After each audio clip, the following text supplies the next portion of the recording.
Aha. We're back. We are back. Interesting. Very interesting.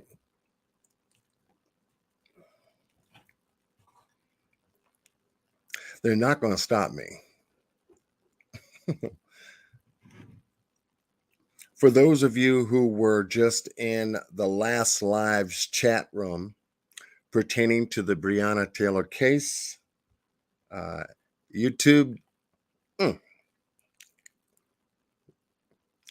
did a nasty and sent me notification. I'm using somebody else's. It's on YouTube, for crying out loud. But since the reporting is, of course, copyright protected, no, you can't show that. Okay, so we'll do it another way. It'd probably be better than the first time, but for those of you just joining us, yeah, we had to come out of that live. It wasn't letting me get back in the room. And I thank you all for coming back. Thank you all for coming back. I was contacted by Boss Blake. Yo, man, your stream stopped. So, damn, okay. I couldn't see the chat because I was on the actual video tab that the video was playing from. So when I got the notification from Boss, I came back. Yeah, I was like, oh, damn, okay. Video unavailable. Thank you, brother Boss. You can't see, brother. Your stuff is down. Check your email. I know you're laughing over there. I was laughing too. I was like, okay, this is interesting. This is very interesting. Let's get back to what we were talking about, because that's what today's live is all about. Yeah, I'm like, okay.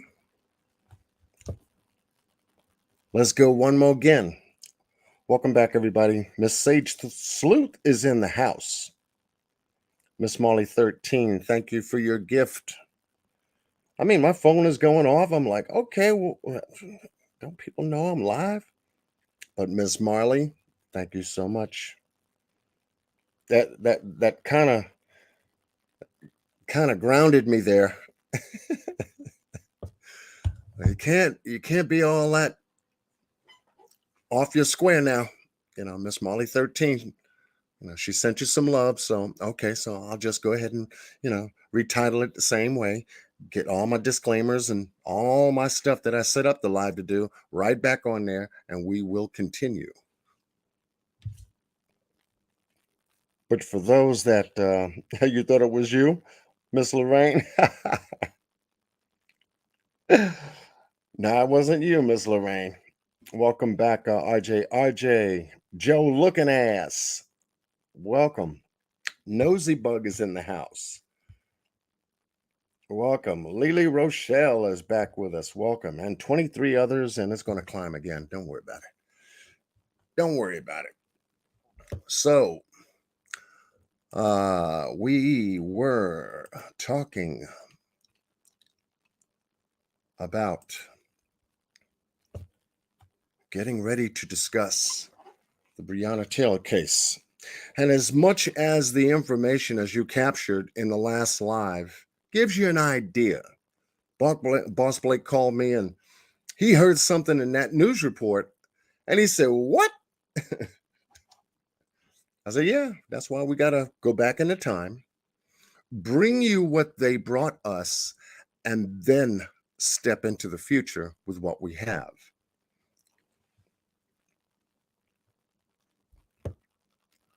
So they knew what I was doing. They knew what I was doing. So Breonna Taylor, 26-year-old, was fatally shot in her Louisville, Kentucky apartment on March 13th, the year 2020, when at least 7 police officers forced entry into her apartment as part of an investigation into a drug dealing operation. 3 Louisville Metro Police Department officers, Jonathan Manningly, Brett Hankerson, and Miles Cosgrove, were involved in the shooting. Taylor's boyfriend, Kenneth Walker, was inside the apartment with her. They're laying down watching a movie when plainclothes officers, no body cam, plainclothes officers knocked on the door and then forced entry. The officers said that they announced themselves as police made their forced entry, but Walker said that he didn't hear any announcement, thought that the officers were intruders, and fired a warning shot at them after he had gotten his gun. Now, the shot hit Manningly in the leg, and the police officers returned fire. Well over 30 shots were returned, actually 32. Now, Walker was unhit, but Taylor, who was behind Walker, was hit by 6 of those bullets and later died. Well, she died in the apartment. Now, the home was never searched. Now, Walker was charged with assault and attempted murder for shooting the police officer in his leg, which I didn't think should have been called for. Attempted murder. You get shot in the leg, you gonna die?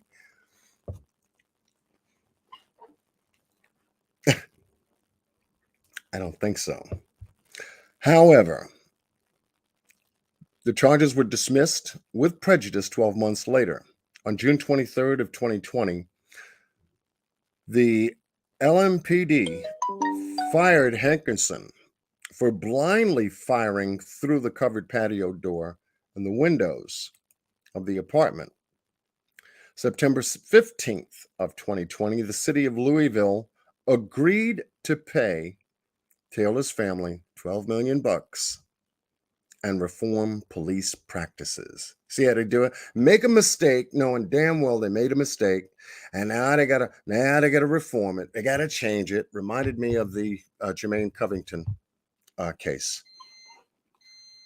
where the 41-year-old male was taken into custody by the police department, Hillside Police Department, and during booking and processing, somehow made his way and took an officer's gun and decided to shoot himself. Somehow. First thing they did was address the police practices and weapons and protocol. And so they had to make changes to that. That's what that reminded me of. And now, after that was done, then they presented police reports and all this other stuff. I'm like, okay, wait a minute. They knew something was wrong. They weren't supposed to have weapons in the booking and processing area, period.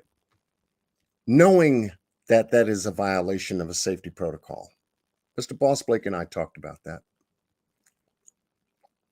We've spoken about it, but today we're going to talk about this case and learning what you have already learned in the last, 40 minutes or so. We'll just proceed. Carol Smith, welcome. Shrinking Sharon, welcome back. Joe looking ass. Leslie Smith is in the house. Okay. Pen 10. 10 is in the house. JDR is in the house. Carol Smith is in the house. Oh, okay. Miss Carol Smith. My email will be under the video. So we need all help we can get. You're just an hour away from Louisville? Good. Okay. So we do have some folks in here from Louisville following this case. As I said before. So let's see. I was going to play that. Well, I guess the other content that I was playing wasn't sufficient enough. And I'm trying to see if I'm going to get in trouble by playing something else. All of this I wanted to play. And especially the piece that this piece here. Hold on to your seats, folks. That's all I got to say. There's the first live. John got taken down. Uh-oh. Yeah, there it is. Thank you, Double Rainbows, for joining us, and thank you for dropping my email. So there you go, Carol Smith. She'll put it back up there. She'll put it back. Let's see what I got here. Ooh. Okay. It's very interesting. So I'm going to get into the timeline of what happened on March 13th at 3003 Springfield Drive, the living residence of Breonna Taylor at that time, along with Kenneth Walker, excuse me. Just to give you an idea of the location where the apartment is, this is an open parking lot into a complex where police and law enforcement authorities surrounded this whole entire area that night.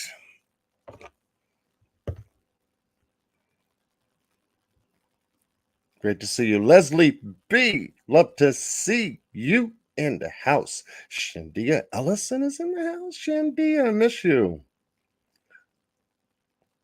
Welcome. Definitely. Leslie B. and Blue is in the house. So here's a resident that police officers converged on March 13th of 2020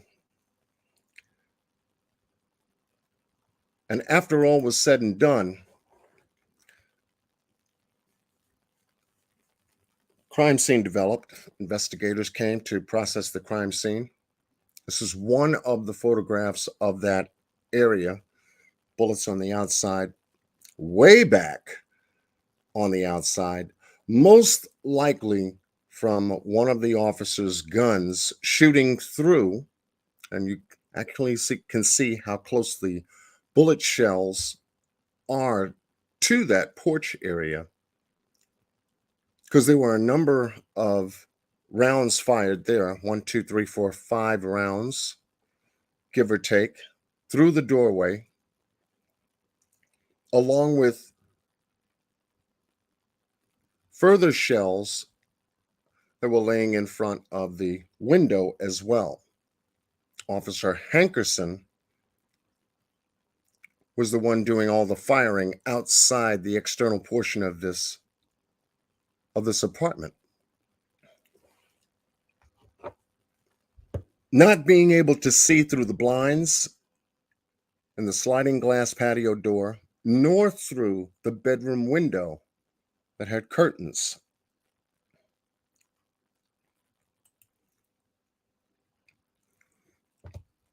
Now, this is to give you a diagram, a bird's eye diagram. Over to the left, we have our 7 police officers, all standing in front of the door in 2-by-2 formation with a so-called no-knock warrant to be served on Miss Taylor for possible or alleged drug activity in the apartment. As you can see over to the right, how far back their bedroom is. They're laying down watching TV. This is around 12:40 something in the morning. Officers show up. No body cams. Thank you all for showing. My goodness, I got people in the chat. Much love to you. And so what they basically do when the banging started was try to figure out in their mind what in the hell was going on at their front door. And so from the bed, obviously, they got up. Kenneth Walker grabbed his pistol, his gun, and they both approached the hallway. Standing directly in front of the bedroom door. And I hope y'all can see that. Type a 1 in the chat if you can see these diagrams that I'm showing you.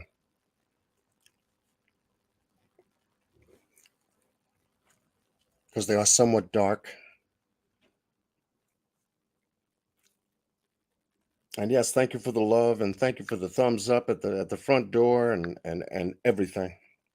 I appreciate that. Okay, okay, we got some people seeing what we need to see. Okay, good. Okay, very good. All right, so they're standing in front of the bedroom door, right next to a closet, which is to their right, solid wall directly behind them. They're about maybe less than a foot to a foot and a half. To the right of that closet door is also a bathroom. Further down the hallway to the right is their dining area, the kitchen. Over to the left of them in the front is the living room area. Behind that is a second bedroom. And then before you know it, 45 seconds later, we've got gunfire.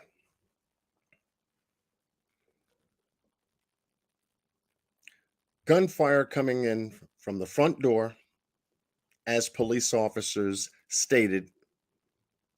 You know, they broke that door down. They didn't kick it in, they had a battering ram. So when they blew that door open, obviously Kenneth Walker didn't know who it was, felt that they were intruders, and shot once, hitting one of the officers in the leg. At that split moment, officers began returning fire,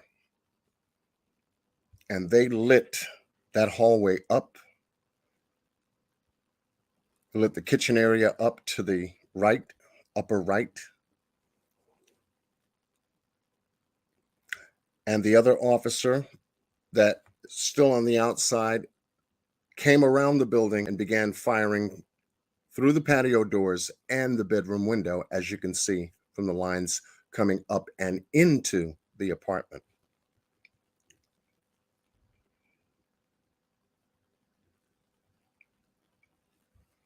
Now, this just gives you a very good perspective as to the visual as to what was going on. We've got Breonna Taylor way in the back, up where the wall is in the corner, down. And obviously Kenneth Walker down near her, beside her, at her feet, trying to avoid the gunfire. So in taking a look at this, I said, okay, let's find out what they did. So I'm going to take a chance. Here we go again, folks. I'm going to take a chance. I'm going to go to screen share because I want to show you the actual timeline breakdown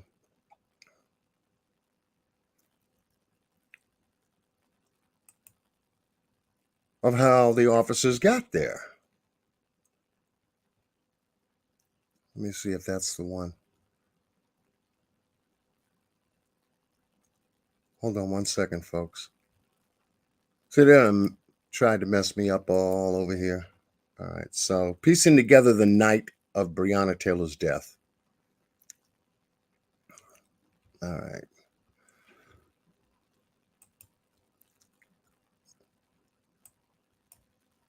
Let's see if this will play right. It may be a little low. I hope it's not too low, but you'll be able to hear it in certain parts.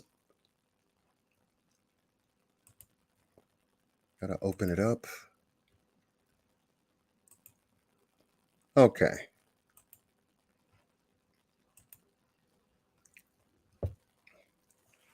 One more again. Let's go one more again. So here we're going to put together the pieces of what happened that night.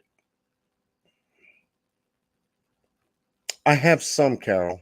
I don't have it all because I'm just starting to look at some things. But if you have any information, you've got my email, and we can correspond, and I can come back and do part 2 as an update to where I am today. But I appreciate that. All right. With that said,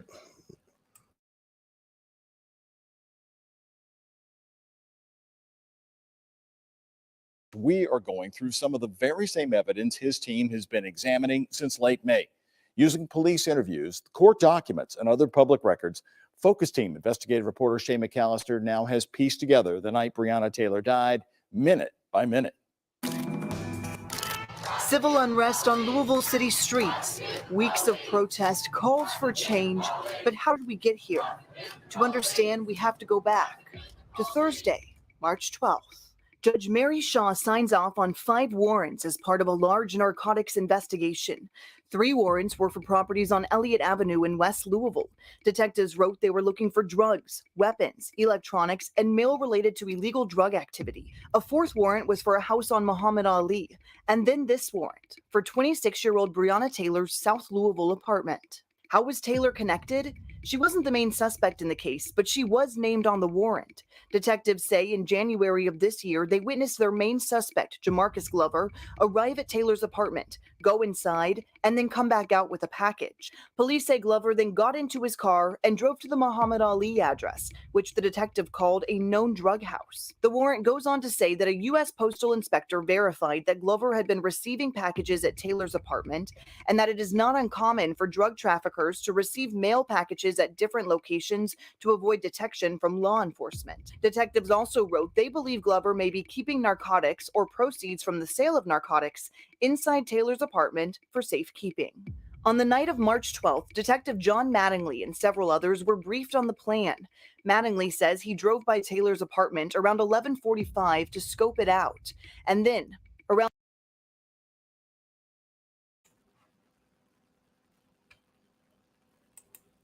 And for those of you joining us, thank you.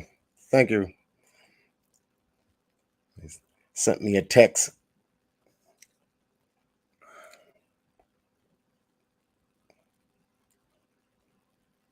Why Jay, the author, is in the house.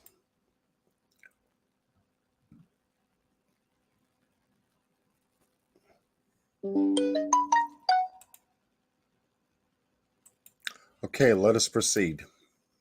Around 12:30 on the morning of March 13th, officers parked in front of Breonna Taylor's building and walked up to her door. When SWAT was doing their thing down at 2-4 in Madison, we went over, or Elliott, whatever it was. We executed ours at the same time. About 10 miles away, officers executed a warrant at a different property on Elliott Avenue. There, police found their main suspect, Glover, and arrested him. Around 12:40, officers began to bang on Taylor's door, setting into motion the events that eventually led to her death. Went in bed. It's a loud knock at the door. The detectives say they knocked on the door multiple times. I knocked on the door, banged on it. We didn't announce the first couple because our intent was not to hit the door.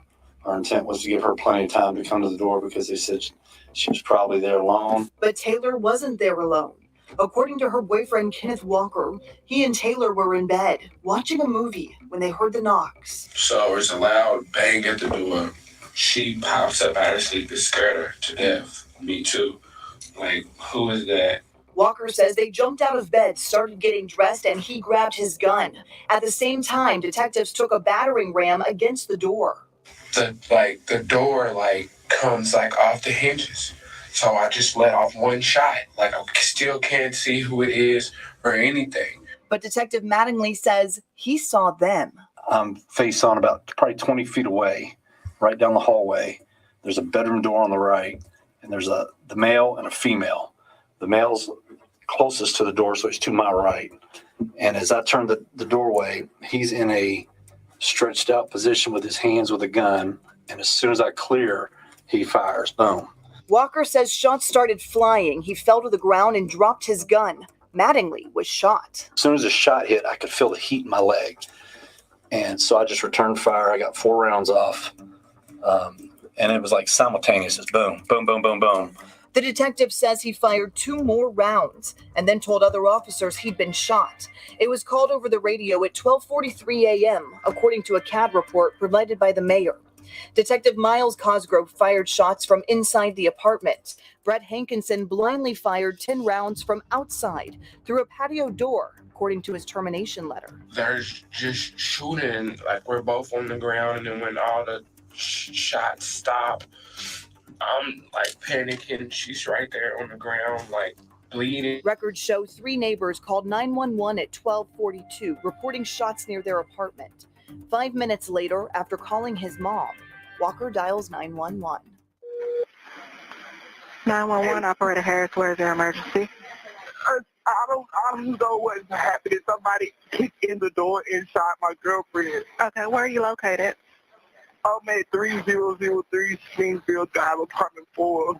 3003 Springfield Drive, apartment number 4? Yes. Oh my God. Okay, how old is your girlfriend? She's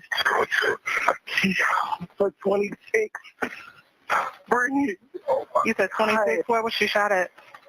I don't know. She's on the grill right now. I don't know. Meanwhile, officers rushed to the scene on word of an injured detective. Officers on scene put a tourniquet on Mattingly's leg as they wait for EMS. At some point, EMS shows up. It seemed like forever. I don't know how long it took. Mattingly was rushed to University Hospital where he went into surgery. According to the Taylor family attorneys, 120 LMPD officers went to the complex in the hours after the shooting, but no one went into the apartment to provide aid to Taylor until Walker was called out. I'm still yelling help because she's over here like coughing and like I'm just freaking out. But I'm on the phone with her mom now at this point.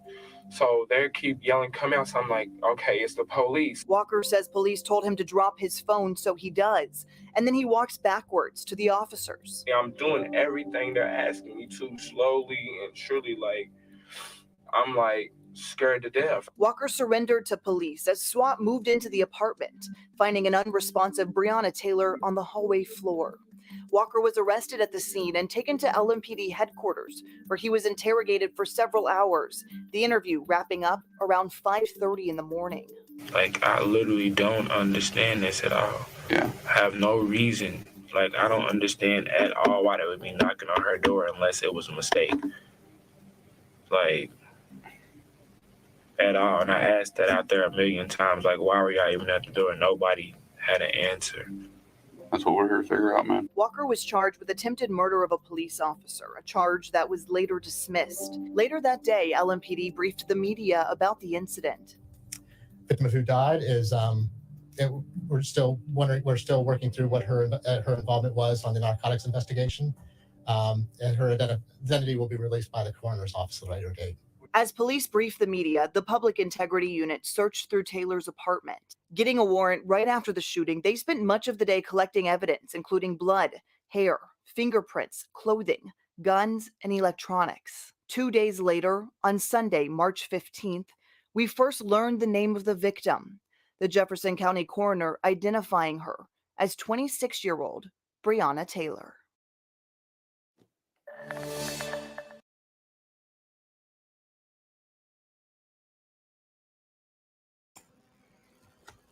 Okay. So it gives you an idea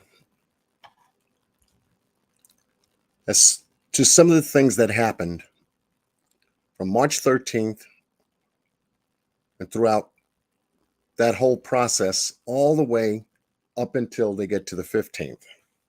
What documents were signed, what investigations proceeded from that point. However, looking at this, I'm starting to find a lot of conflict here. Officers said they knocked 6 times. One says 4 times, 6 times. 45 seconds later, they breach the apartment door.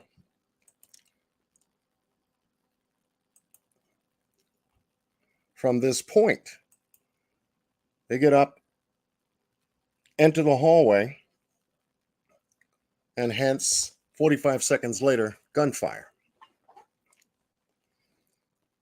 They didn't want to wait any longer on the warrant that they had. Upon careful investigation, there was something wrong with the warrant. We're going to be digging into that. And so far, so good. Good evening. Brandy B is up in the house. Balance is up in the house. Thank you for being here. So now we have the situation at least covered to the point that it brings you up to speed as to what the activities were pertaining to police activities that early morning on March 13th of 2020. All right, so far so good. So now we want to get to, how did they kill her? It all seems like, it's all wrapped up and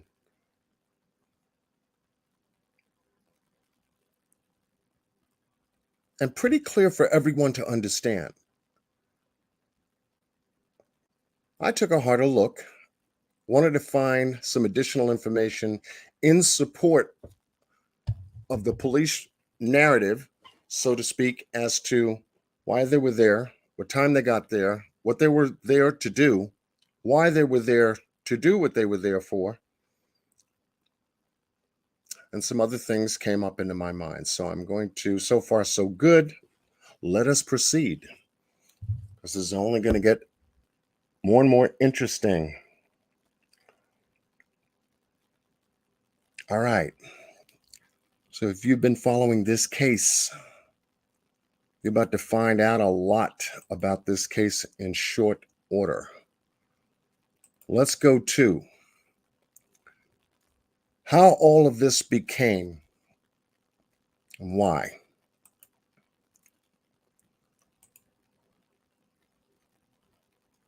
If you're ready, let's get to it. Do not walk by yourself. This is our city. This is our town. For months in Kentucky, residents outraged by the killing of Breonna Taylor campaigned for the police officers who shot her to face charges.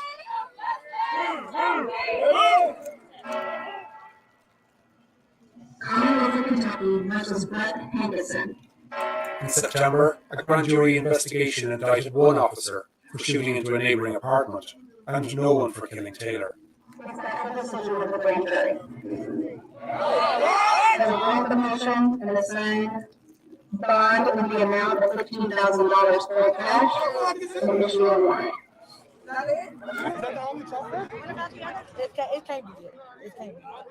No one has been held accountable. This is injustice, and this is a start clock for the next level of our protest.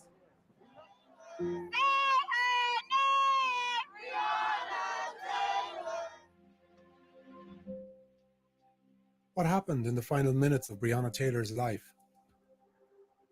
A full telling of that story has been impeded because none of the 7 police officers who raided her apartment used body cameras, a violation of police policy. But with the recent release of thousands of documents and images collected during 3 investigations, the Times initiated a fresh examination of the case. We used crime scene photos to create a precise model of Taylor's apartment. We forensically mapped out and retraced the first bullet fired by Taylor's boyfriend and the 32 bullets that police shot in return through windows, walls, and ceilings. Using interviews officers gave to investigators, we charted their movements as they carried out the raid. And we analysed hours of 911 calls, grand jury proceedings, and footage by the SWAT team that arrived after the shooting.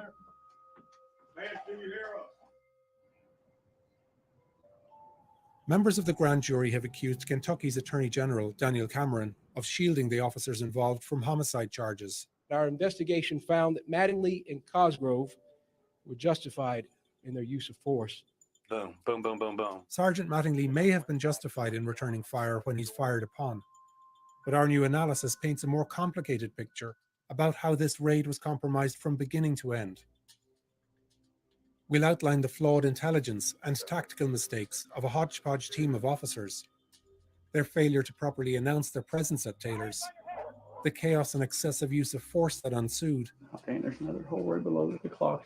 And we'll explore the damning analysis of an experienced SWAT commander who was called to the scene after the shooting. We just got the feeling that night that something really bad happened. The focus of the police investigation on March 13th is not Taylor's apartment, but properties 10 miles away in West Louisville. Local Metro Police. Hands behind your back, boss. We're executing a search warrant. Come out. Where dozens of SWAT and police officers arrest an ex-boyfriend of Taylor's and his associates and seize evidence including drugs. These officers are wearing their body cameras and they carry out the raid safely and without incident. What the SWAT team doesn't know is that at this time, a hastily assembled team of narcotics officers is about to raid Taylor's home across town. They suspect her ex-boyfriend keeps cash or drugs there, but their intel is poor. They don't know she has a new boyfriend, and they think she lives alone. When 7 officers begin the raid at 12:40 a.m., they notice the lights are off, except for the flicker of a TV in a bedroom. The light on the bedroom, the TV. I remember seeing it lit up blue or when we pulled up. Suggesting they know where Taylor is. In less than 3 minutes, she would be fatally shot. Inside, Taylor had dozed off while watching a movie with her boyfriend, Kenneth Walker. Adjacent is the bedroom of Taylor's sister, but she's not home. A hallway from the bedrooms leads to a living area, and the apartment's entrance is in this breezeway. The only light is this lamp opposite her door. where now the police begin to stack. In this reconstruction, we hear the official testimonies given by the two officers nearest the door, Mattingly and Nobles, Cosgrove, who's providing cover, and Hoover and Hankinson beside them. And we'll hear from neighbours and Kenneth Walker, who was interviewed by police right after the shooting. When we all got up in line, I knocked on the door, banged on it. Just as Mattingly begins to knock, a man emerges from the apartment directly above. He doesn't live there, but is picking up his child after finishing work. The door right there, that's why the babysitter lives. So I can go pick up my little girl. A squabble with Detective Brett Hankinson ensues, and already the team seems on edge. I remember Brett extending his gun saying, "Get back in your apartment, get back in your apartment." Brett was a little bit worked up. I remember looking at Brett saying, "Brett, relax. Brett, just relax, relax." The man retreats inside. The police are supposed to be conducting a knock and announce raid, but that's not what Mattingly says happens at first. We didn't announce the first couple because our intent was to give her plenty of time to come to the door. Inside, Taylor wakes up. So it's a loud bang at the door. She pops up out of her sleep. It scared her to death. Me too. Like, who is that? Banged on the door, no response. Banged on it again, no response. At that point, we started announcing ourselves. Whether the police announce themselves clearly enough is a critical issue in this story that we'll return to later on. Not knowing who's at the door this late, Walker grabs his licensed handgun. Another knock at the door. She's like, who is it? Loud at the top of her lungs. No response. So I'm like, what the heck? They rush to get dressed and walk toward the door. We never even made it like mid-hallway. But as loud as we were screaming to say who it is, I know whoever would be on the other side of the door could hear us. Outside, some of the police do hear Taylor. I can hear somebody inside. I kept telling John, I can hear her. But after knocking and waiting for around 45 seconds, they decided they've given her enough time to respond and rammed the door open. The last time, I just said, let's just hit it. And that's when we did the, police search warrant. We'll show here what the police and Walker describe seeing next. And I hit it. After the third hit, it flew open. And that's when it hit the fan. As we're coming to the door like comes off the hinges like an explosion. The officers now make a tactical mistake. Mattingly steps into the doorway and puts himself in what police describe as the fatal funnel, a position vulnerable to gunfire and hard to move from. I could see down the hallway, and there's the male and a female side by side, shoulder to shoulder, almost like they were together. The apartment is lit only by the breezeway light that's coming from behind Mattingly and the faint glare of the TV in Taylor's bedroom. You can't see anybody, though. It was dark. There was no lights. Thinking it's an intruder, Walker aims low, shoots once, and hits Mattingly in the thigh. I feel like I aimed down because I don't need to kill anybody. So I just let off one shot. Mattingly immediately returns fire. I got 4 rounds off, and it was like boom, boom, boom, boom, boom. Then all of a sudden, there's a whole lot of shots. Mattingly fires 2 more rounds when he falls and takes cover. Almost at the same time, Cosgrove moves in and fires, stepping on Mattingly in the process. He has now also put himself in the fatal funnel, and although he's shooting, he appears to have no idea what's happening. I see blinding, vivid white light and blackness at the same time. I don't hear any gunfire at all ever, and I did not have any pain sensation or any recollection that I'm firing. He continues shooting blindly until he runs out of ammunition, a total of 16 rounds. If you told me I didn't fire a gun,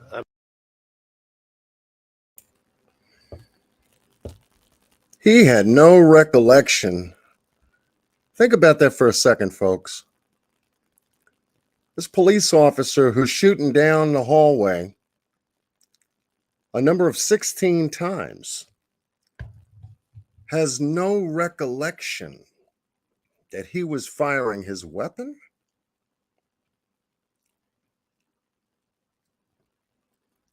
Here's an officer discharging his weapon 16 times, kept shooting until the shooting stopped on his gun, ejected the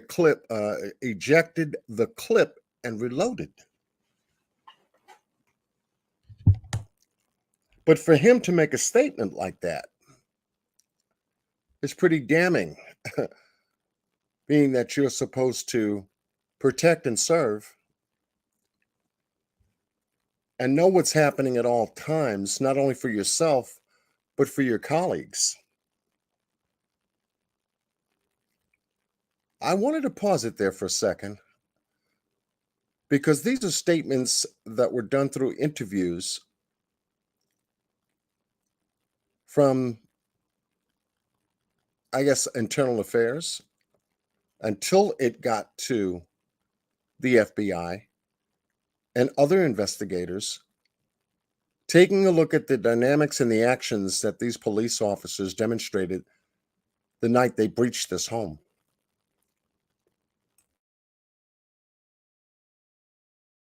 I'd be like, okay, I believe you. In response to Walker's shot, Mattingly and Cosgrove together fire 4 shots into a chair, cupboards, and a stove in the kitchen.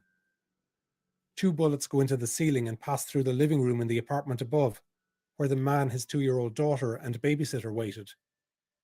3 more shots go into the living room wall to the right, and the officers fire 13 rounds down the hallway where Taylor and Walker stood. Taylor is shot 6 times on both sides of her body, in the abdomen and chest, her arm and leg, and twice in her foot. In all, these 2 officers fired 22 rounds in less than a minute. An FBI ballistics report found that both of them shot Taylor, and that one of the 16 rounds Cosgrove fired was the lethal bullet. We both dropped to the ground, but I just hear her screaming, and Thinking they're under attack, some of the officers flee when they hear a pause in shooting. There was a little bitty moment of no shots. I was like, here's the time to go. And then it all started up again. We don't know the precise sequence of events, but Detective Hankinson runs to the front. I can hear the firing as I'm making the corner. I can see the flashes, the muzzle flashes. But the only ones shooting are police. Even though all the curtains are drawn, Hankinson blindly fires 5 bullets through the patio windows. My only option was to return fire, and I did that to the muzzle flashes. He moves and fires 5 more rounds through the bedroom window of Taylor's sister, who isn't home. 2 bullets fly over Walker and Taylor, but none hits them. The bullets that go into the living area pass over Taylor's sofa and kitchen table and smash her clock. 3 penetrate the wall and enter her neighbor's apartment. Those bullets also smash the kitchen table, hit a wall, and shatter the patio doors at the rear. A pregnant woman, her son, and partner were home. Hankinson has been charged with wantonly endangering their lives. In total, the police fire 32 bullets, penetrating almost every room in Taylor's apartment. They hit saucepans, cereal boxes, and smash into her shower.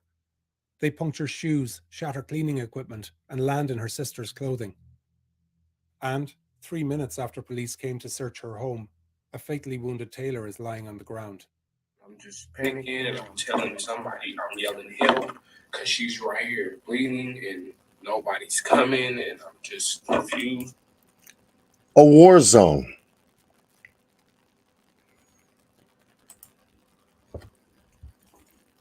A war zone. You have a police officer that was at such an angle shooting,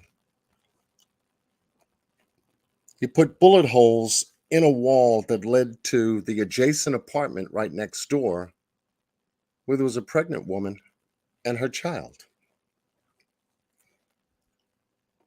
Reckless, yes.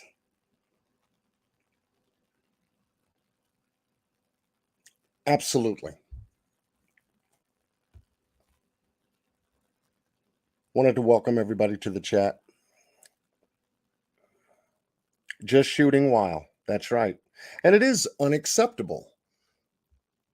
1 shot versus all of the shots that police return fire on. Let's continue. I'm scared and I feel the same right now. That's it. Months later, when Attorney General Daniel Cameron presented the charges against Hankinson and said that Mattingly and Cosgrove's actions were justified, he emphasized that police did properly announce themselves. Evidence shows that officers both knocked and announced their presence at the apartment. But actually, the evidence is far from clear. In 911 calls immediately after the shooting, Taylor's neighbors don't know police are carrying out a raid. Please get a police out here. They are shooting back. Something's going on next door, and there's bullet holes all the way through the wall, through our glass. I have a 5-year-old in here, so something needs to be explained to me. And in statements police took afterwards, none of Taylor's neighbors heard the officers announce. This apartment's patio door was open. I mean, I was completely unaware that it was cops. 2 teenagers in this apartment heard a commotion, but didn't hear police announce through their open window, their mom said. They told me that nothing was said, that they just beat on the door. I said, so y'all don't know if it was them? She was like, they didn't say nothing. They just beat on the door. And the family who lived directly above Taylor also heard nothing. Before the gunshots come out, did you hear anything? Conversations or anything like that? People talking? No. In their statements and in interviews with the Times, over a dozen neighbours say they did not hear the police. Attorney General Cameron's assertion rests on the accounts of police officers and a single witness, Aaron Sarpy, the man collecting his daughter that night and who saw the police when he came outside. In his first interview with investigators, Sarpy was asked what he heard when he went back inside. Did you ever hear anyone identify themselves as police? No, nobody identified themselves. Months later, he told police his memory was foggy, but that he thought officers did announce. And beyond what the police said, this critical grand jury conclusion rested on his entirely inconsistent account.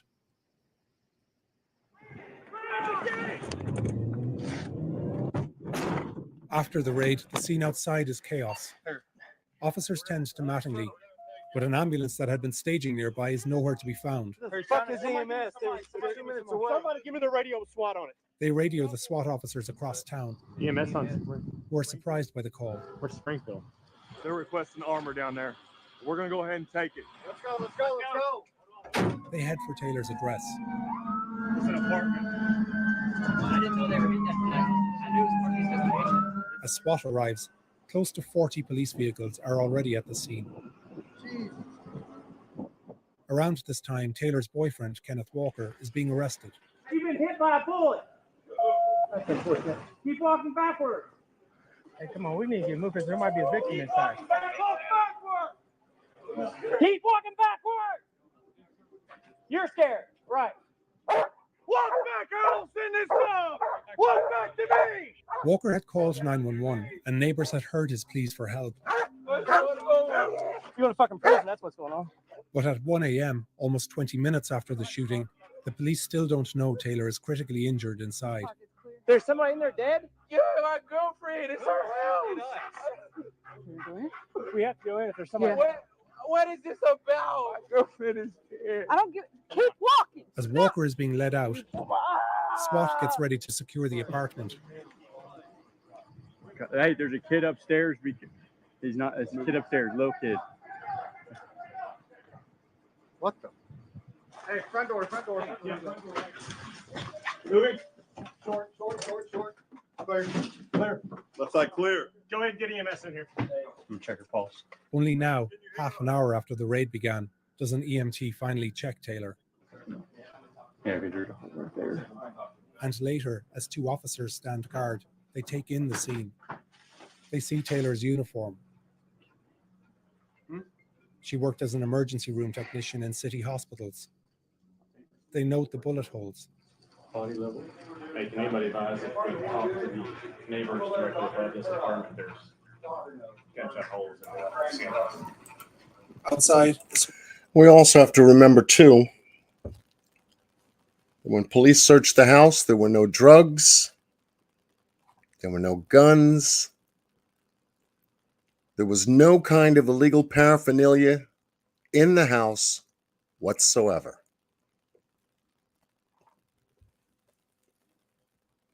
SWAT officers debrief on what they've seen. And camera's off there, Mike. Yeah, mine's off.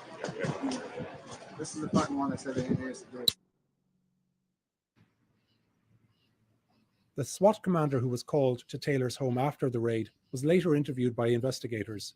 We just got the feeling that night that something really bad happened. Dale Massey, a 20-year police veteran, was highly critical of what unfolded. He said there was no coordination with SWAT. We had no idea they were going to be at that apartment that night. I would have advised them 100% not to do it.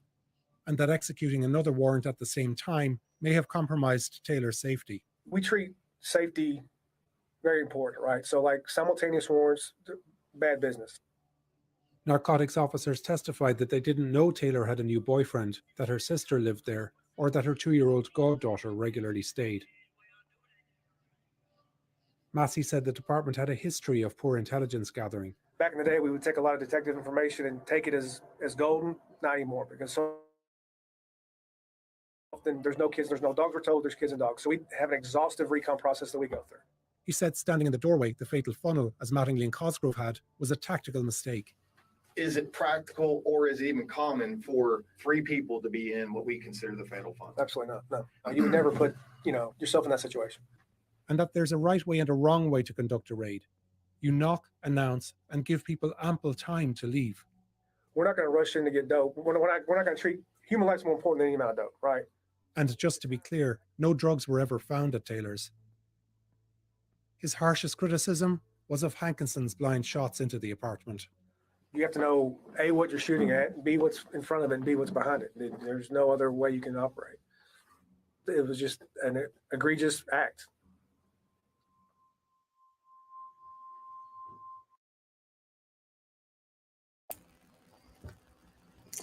It was an egregious act. Just want to make sure everybody is tuned in. I haven't seen the chat move. So please type a 1. Let me know we still have good sound quality. An egregious act by a SWAT commander telling investigators it was a mistake. They handled it the wrong way. Now, I said that on Mr. Boss Blake's panel yesterday. I said one word, mistakes. That's what I see. How they handle that doorway, timing on the breach, gunfire, excessive gunfire, with no returning fire for it to be that excessive. They were just lighting up the place. Standing in a doorway no more than 45 feet wide, 8 feet tall, in a dark hallway. Remember, let's position it again so we got a clear understanding of what was going on. They're in the bedroom, so there's no need for the lights to be on in the living room or the kitchen or any place else in the house.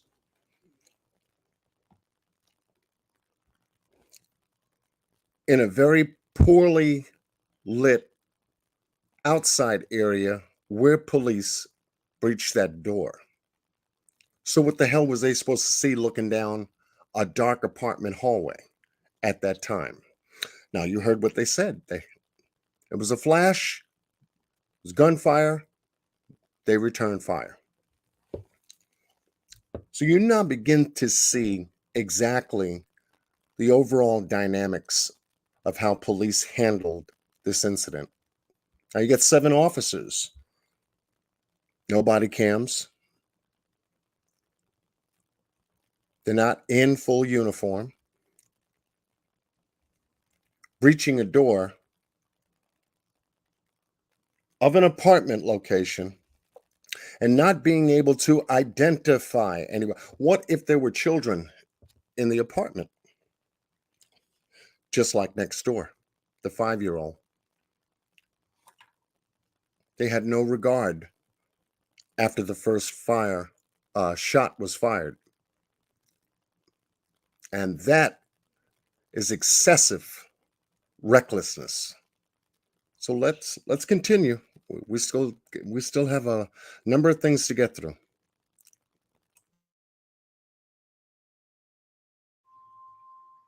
Under Kentucky law, Kenneth Walker had a right to stand his ground against what he believed was an aggressor, and the police in turn have a right to self-defense. But in this analysis, the killing of Breonna Taylor resulted from poor planning compounded by reckless execution. Louisville has instituted police reforms, and Taylor's family received a substantial settlement. But the case isn't closed.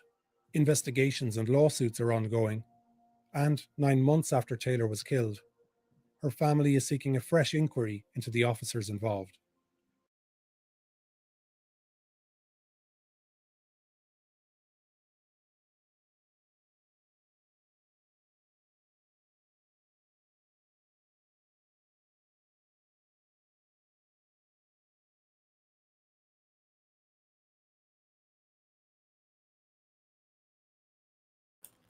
Prayers go out to the family of Breonna Taylor. This didn't need to happen. And as my brother Boss Blake said, they should not have been there, period. Only because, well, the additional information we're about to drop tells us so.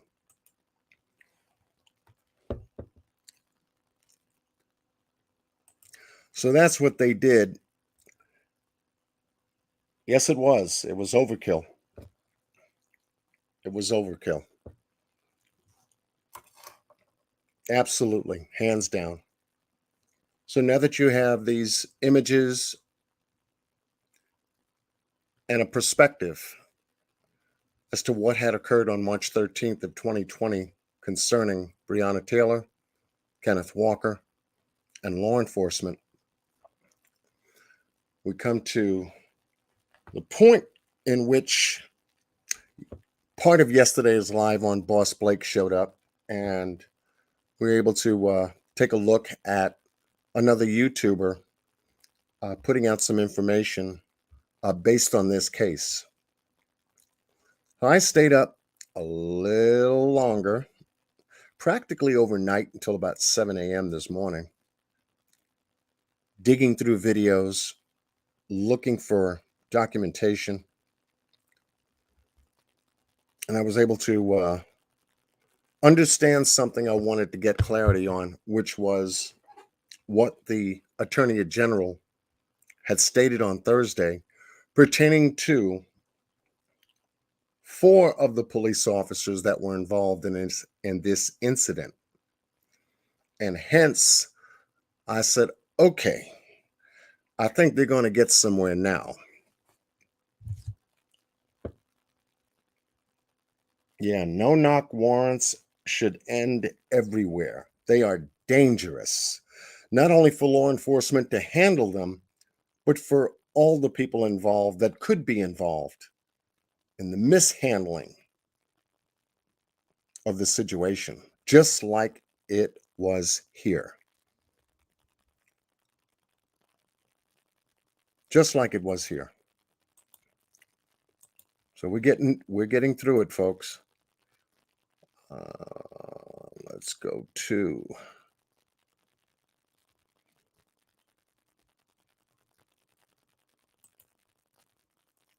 a recent press conference on this case with the new developments and see exactly where things stand today, where things are with this case.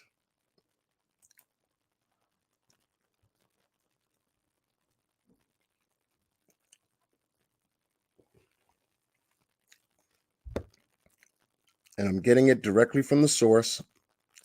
The Department of Justice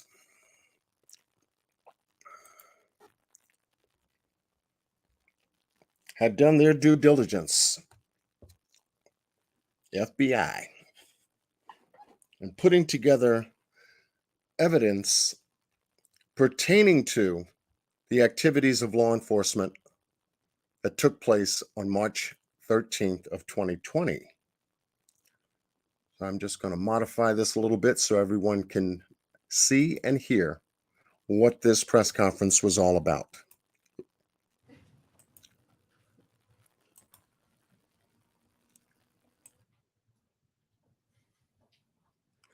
Good morning, everyone. Earlier today, I spoke with the family of Breonna Taylor. This morning, they were informed that the Justice Department has charged 4 current and former Louisville Metro Police Department officers with federal crimes related to Ms. Taylor's death. Those alleged crimes include civil rights offenses, unlawful conspiracies, unconstitutional use of force, and obstruction offenses. The 4 defendants were charged through 2 separate indictments and 1 information. I'm going to begin today by discussing the civil rights offenses that stem from the falsification of a search warrant. We allege that these offenses resulted in Ms. Taylor's death. These charges focus on the conduct of the Louisville Metro Police Department's Place-Based Investigations Unit. In the first indictment filed today, we allege that in early 2020, that unit was investigating suspected drug trafficking in the west end of Louisville. On March 12, 2020, officers from that unit sought 5 search warrants they claimed were related to the suspected drug trafficking.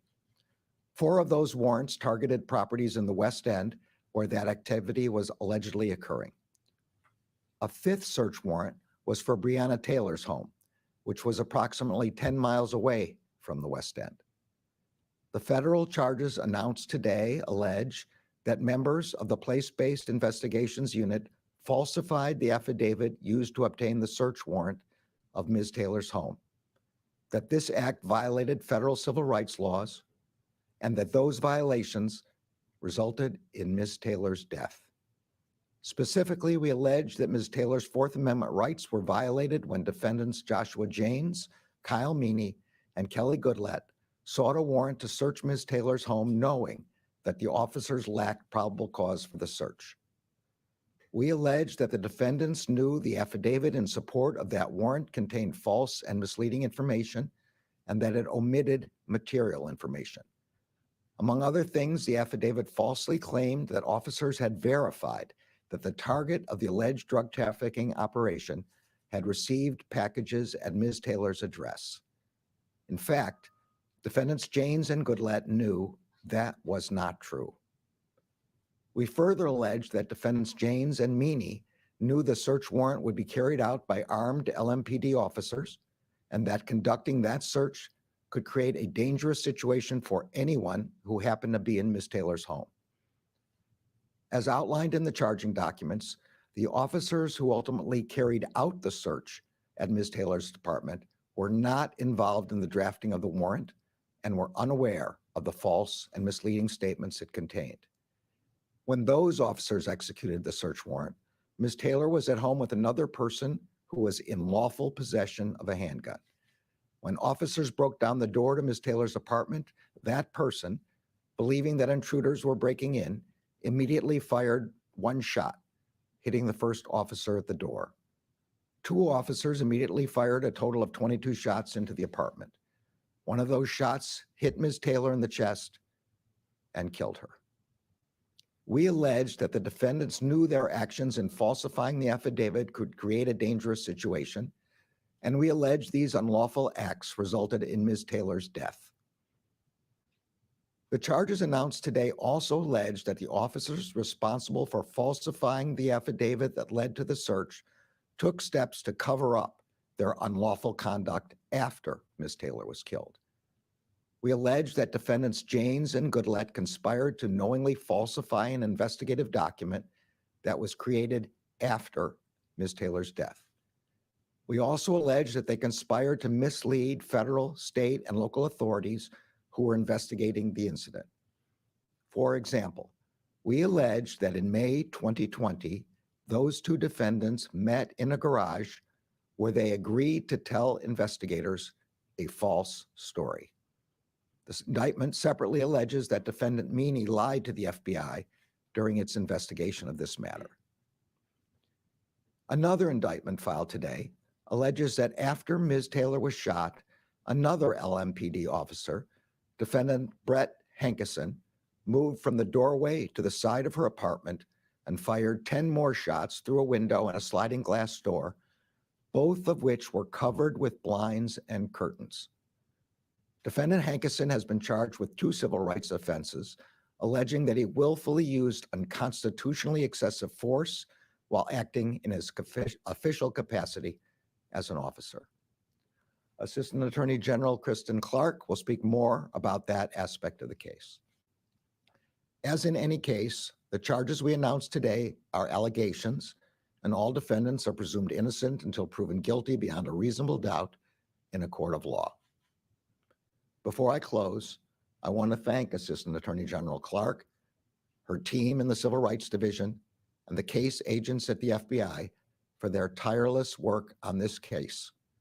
We share, but we cannot fully imagine the grief felt by Breonna Taylor's loved ones and all of those affected by the events of March 13th, 2020. Breonna Taylor should be alive today. The Justice Department is committed to defending and protecting the civil rights of every person in this country. That was this department's founding purpose, and it remains our urgent mission. Attorney General.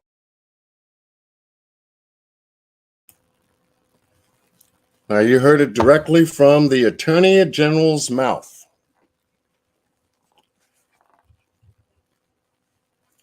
That they were indictments. Came from the grand jury with federal charges. Now, investigating not only these four officers who were there involved in the incident, but the whole department. So they're just getting started, folks. This is good news. This is really good news. Let us continue, because the Assistant Attorney General working with the Attorney General is going to break it down. And I hope she is the one that tries and prosecutes this case.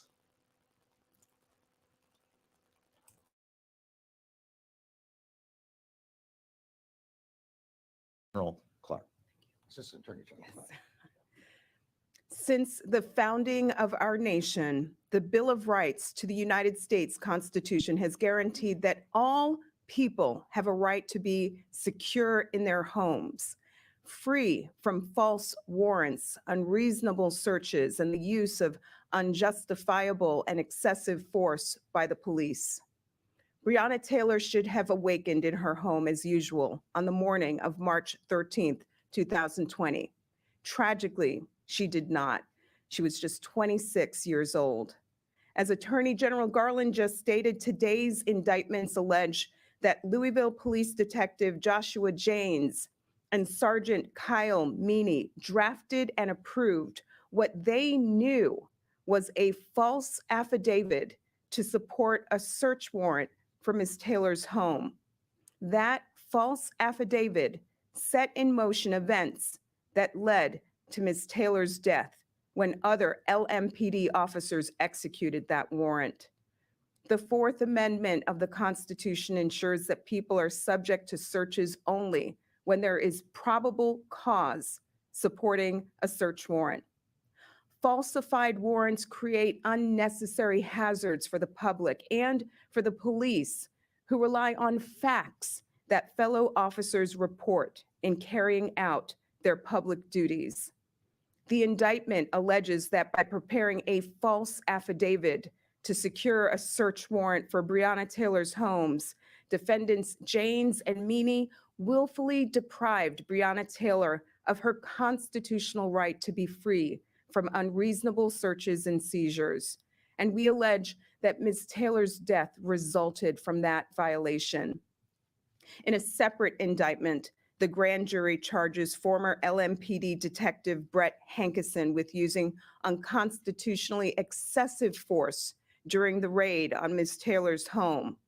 Without a lawful objective justifying the use of deadly force, defendant Hankison traveled away from Ms. Taylor's doorway to the side of the building and fired 10 shots into Breonna Taylor's apartment through a bedroom window and a sliding glass door that were both covered with blinds and curtains. Community safety dictates that police officers use their weapons only when necessary to defend their own lives or the lives of others, and even then, that they must do so with great care and caution. Today's indictment alleges that Hankison's use of excessive force violated the rights of Breonna Taylor and her guest, and also of her neighbors whose lives were endangered by bullets that penetrated into their apartment. Attorney General Garland often underscores that at the Justice Department, we are to follow the facts and the law.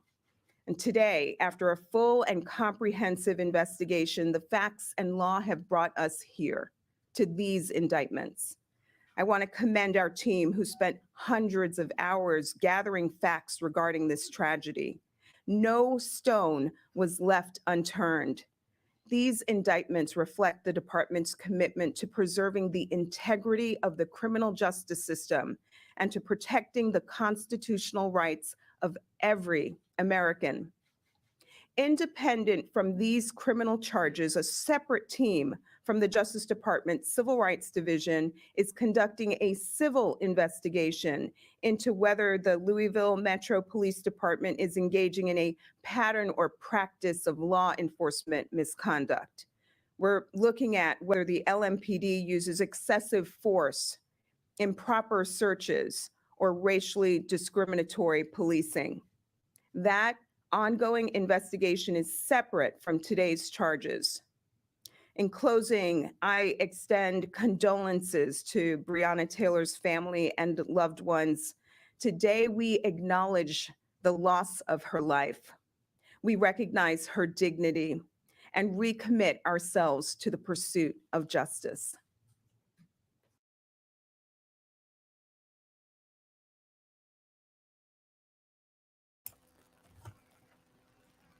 Long overdue. Yes. Long overdue. But now it's in place. Now it's in place.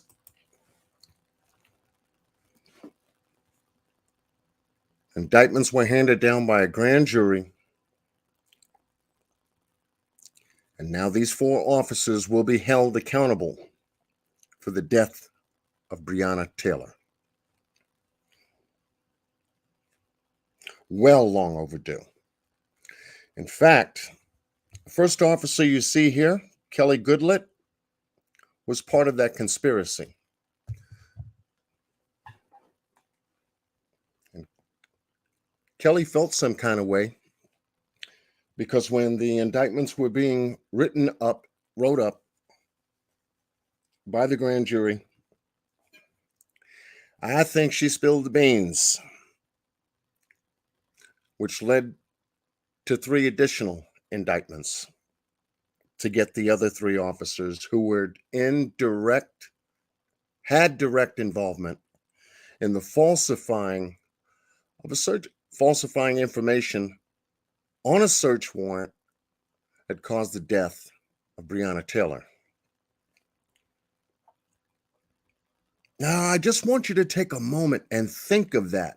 These are police officers who have been with the department for years that's involved in this indicted activity.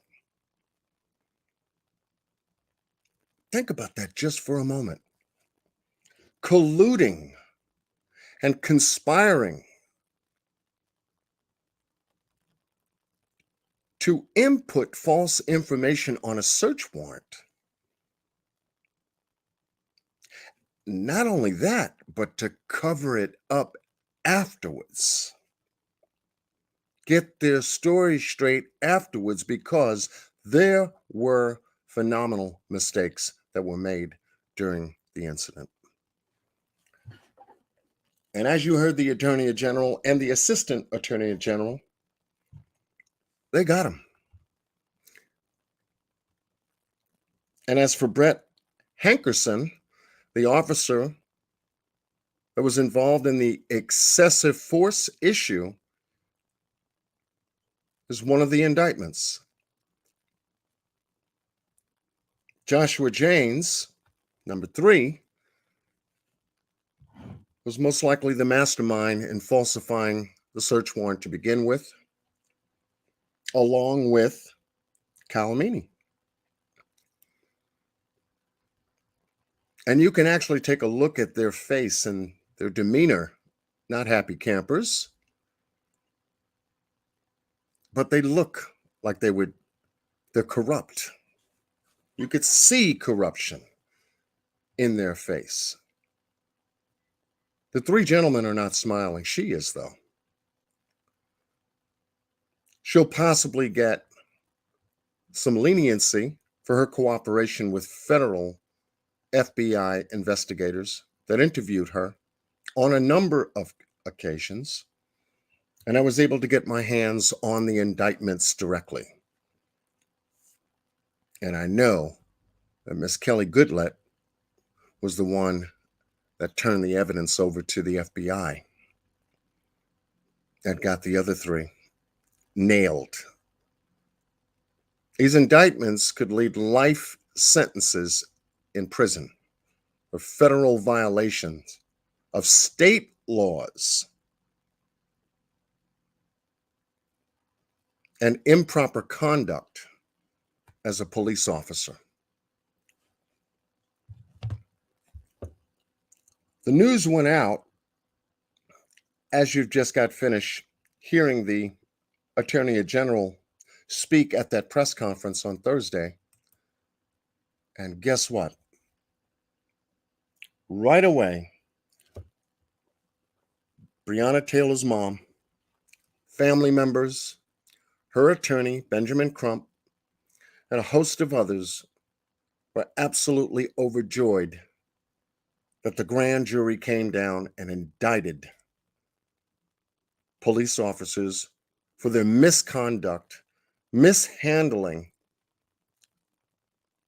of this situation, of the incident that took place on March 13th of 2020 at the residence of Breonna Taylor. And they were overjoyed.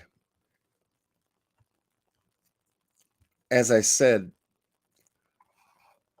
the penalties for federal violations of the law, along with violations of state law, carry a life sentence. And I started feeling, okay, is this another Ahmaud Arbery case where they're trying to avoid the federal conviction now, looking to appeal the conviction because they don't want to stay in jail for the rest of their life. But yes, that's why I stated in the live in the title, justice is coming. And it's coming swiftly because of what the Attorney General, Louisville, Kentucky, laid out in the indictment charges handed down by the grand jury on federal law violations. And they're not going to stop there. Thank God. Thank God. I'm going to drop the link so we can chat.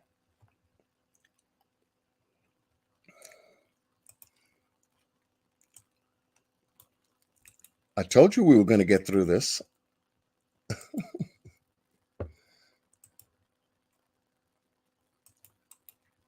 And there we go. Yeah, I told you we were going to get through this. And I read the indictments on that the grand jury had handed down, and it looks very, very solid. They have done a very thorough investigation to tie all of the dots together as to the activities of the officers that were involved in colluding and conspiring to withhold, conceal, omit,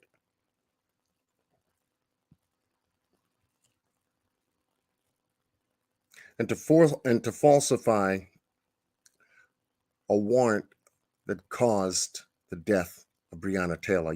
And they got it nice and tight. Now, Hankerson, the one who was acquitted of state charges on the same incident, discharging his weapon and firing recklessly, was on a wanton endangerment, was acquitted by the state. He was acquitted. But now, federal Department of Justice law enforcement said, No, I don't think so. He endangered the lives of his fellow officers, as well as all the people that were on the first floor of that building that we saw. Because when you can take a look at the damage that he did, that's outside the resident, with procured evidence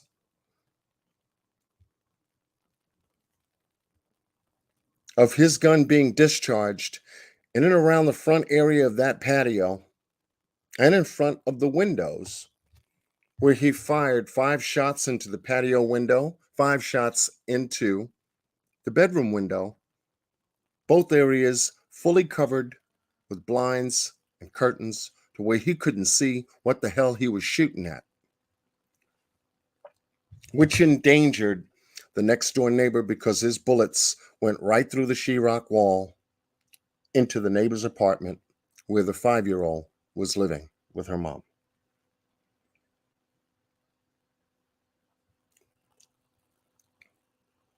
And the excessive force that was used at that doorway.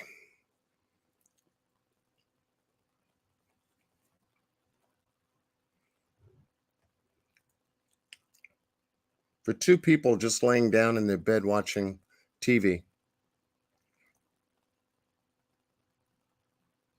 Now, there's some information out there we have to be very careful of. And it's information that's coming off of another YouTube channel that is saying and making statements or claims and allegations that Breonna Taylor wasn't such a nice girl.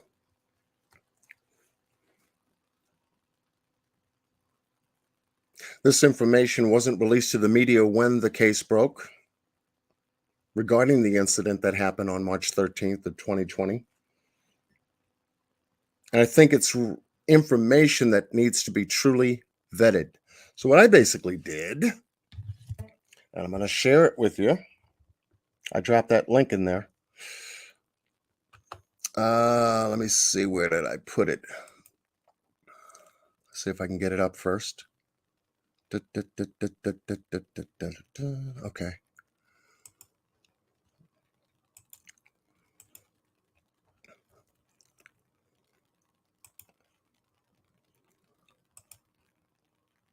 Is this.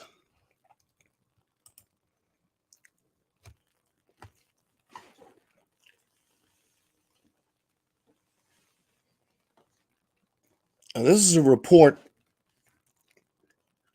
from a YouTuber on information that they were able to receive direct from the investigation of the Breonna Taylor case that I wanted to share with you also. And we have to do our due diligence because this particular piece of information shares a different light about Breonna Taylor. Activities in the home, her activities and involvement with her ex-boyfriend, Glover, who was arrested in this case. What cops knew about the activities is documented in this document here.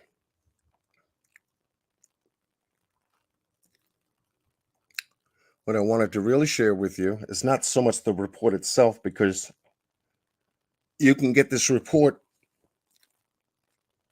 from the tatumreport.com if you want to. But I'm going to save you the trip. And the reason I prefaced the information that I just did pertaining to this report is that this information comes from one of the police officers that were indicted, that conspired in this case.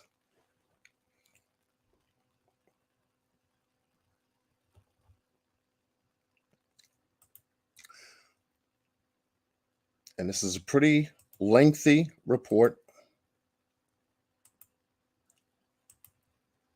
giving you times and dates of communications, text messages, phone calls, locations, video surveillance, especially who was involved in the communications and what the communications were all about, to the related activities that's in the case. I started looking at it and reading it and looking at it and reading it and looking at it. And I said, okay. Well, this ought to show up on the court date that's going to be scheduled regarding the indictment.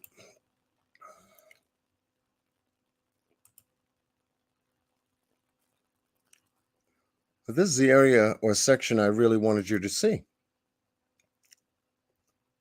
I'll be right with you, RJ. Is the last page of this particular form right here. And I don't know if you can see it. This document was prepared / submitted by Detective Kelly Goodlett.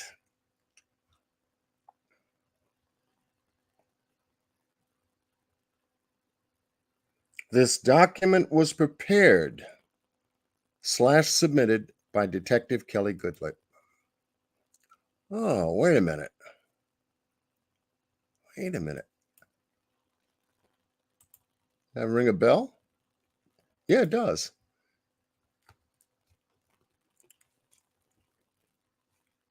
Because she's one of the police officers that's filed in the indictment. So we have to be very careful as to what new or any information that comes out on other YouTube channels pertaining to this case, its grand jury indictments. It's going to be a very interesting ride because it definitely depicts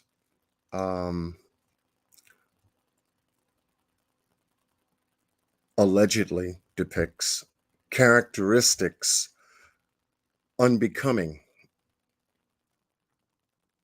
of the person that we have been following on this case, which is Breonna Taylor, and her ex-boyfriend's activity in and around the residence.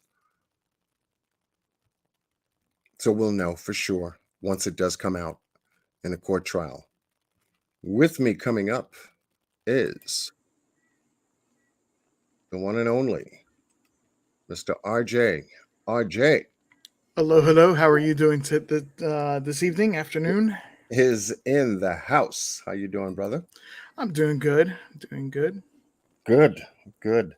As best as I could this afternoon. I'm sure that you were with me when the live went down the first time and everything, but I think I was there. Yeah, okay. I think they allowed me to go again, and just to be careful. And this time I was. There's some other things here I wanted to share and show, but I think I'm just gonna hold here up until I check for copyright strikes and stuff like that. They did send it to me. I said, "Oh, okay, John Q." Mhm. You know, the time people in which that the video information was released by didn't like John Q sharing their information. Oh, what the hell? We all sharing on the internet. So you're going to have a problem. You're not going to have a problem because I am not trying to sidetrack or use the content in an inappropriate manner. But they have their protections, and no problem. Like I said, we got right back on and proceeded to disclose what we wanted to this afternoon. Thank you for joining me. Absolutely. And just to be honest, we had spoken about this earlier today. I was the person that knew of this information and knew where to find some of this information, especially when it the Tatum report document. I appreciate that. Thank you so much for putting that Absolutely. information out there, because we would have taken a look at it from a different point of view, different perspective. Yeah. Um, So you know. Go ahead. because of I just full disclosure for a moment, okay? I do listen to Officer Tatum. I do watch his YouTube channel, and how I found it was because of Breonna Taylor. I don't agree. He's a very political individual. I don't agree Yes, with he is. every single thing he says. However, this document, regardless of its source, that it stands today as being charged federally with crimes. Right. At the time that it was compiled, there was no indication that these persons were going to be brought up on federal charges. Correct. So they were speaking to Officer Tatum and providing Officer Tatum with information that they had no expectation of privacy on. Mm-hmm. Okay. Right. This is the information that they had gathered on Breonna Taylor and her involvements. And that she was, regardless of the mass media wanting her to make her out to be a perfect person, through associations and communications that were in that document of persons that were having jail conference, telephone conversations and visits in jail, where her name repeatedly got brought up, to the effect that one of the persons that a search warrant was issued and served on was receiving mail at her home address. They were actually bank statements and packages, like through FedEx and UPS and whatnot. Right. Were being delivered to her address with his name on it. Right. I'm not in. I want to be clear, and I said this to John earlier today. I said I want to be clear that I don't believe that Breonna deserved to be fatally wounded, but I don't think she is as innocent. And I think that the mass media is doing this story a disservice by not telling the full story. No matter good or bad or ugly, you've got to tell the full story.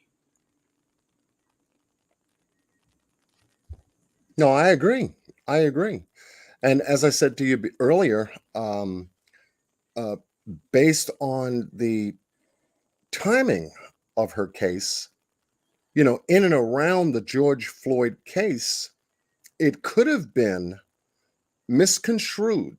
And I think, they were very careful in regards to public opinion, because that was another police-involved incident where a man lost his life. And in a way we have never seen before. Cheryl, yeah, absolutely. And I'm going to answer something to the chat room here. Cheryl, I'm going to disagree with you. All of it, everything I have said is 100% relative. Because when they were serving the search warrants for this specific individual, they had a total of 5 addresses. 5 addresses that they were hitting all at the same time. Right. Correct. Now, whether or not that stretched the police force too thin to be able to handle that, or the reaction of the police officers at this location where Breonna was living, that's not for me to judge. That's for the courts to decide. Right. Because mistakes, as John Q started off today, mistakes were made. It's obvious. It's blatantly obvious. Mistakes were made. Indeed. And for this to have been, thank goodness, looked at the federal level, already knowing how the state had handled this same information, and only came back with one indictment against one of the officers. Sorry about that, John. For his excessive activity, only to acquit him of all charges. And the Attorney General at that time stating that the officers did their job and performed their job, without any kind of backlash or misconduct or anything else like that. How he had portrayed these officers and the activities of the case at that time would have left us right where he left us. Right. But for the federal people to have stepped in and said, wait a minute. And I'm sure that, Breonna's family did a lot of pushing. Benjamin Crump, the attorney for Breonna's mom, did a lot of pushing in this area, made some phone calls. And I'm sure that they have email correspondence left and right to try to push this case to the federal level. They did. And the folks at the Department of Justice, Attorney General's office, found otherwise and turned around, looked at the facts of the state case, and saw some incredible mistakes there. Oh, and that's absolutely. what I said on Boss Blake's channel last night. I see nothing but mistakes, huge mistakes, But one you're mistake, right, and I agree with you. Breonna didn't deserve to die, and as Boss Blake said, they should not have really been there under those circumstances. When they already had a SWAT team out there at the 4 other locations that they were raiding. I think what had occurred was, and the other 4 places, body cam footage. I mean, there were all police all over the place. You could not miss that these were law enforcement officials raiding these places versus Breonna Taylor's residence, where they were plainclothes, no body cams. Nobody knew really that they were there up until the neighbor above them stepped out in regards to his daughter. And being spoken to by Hankerson, one of the officers that were involved in this incident, told him to get back the hell in the house.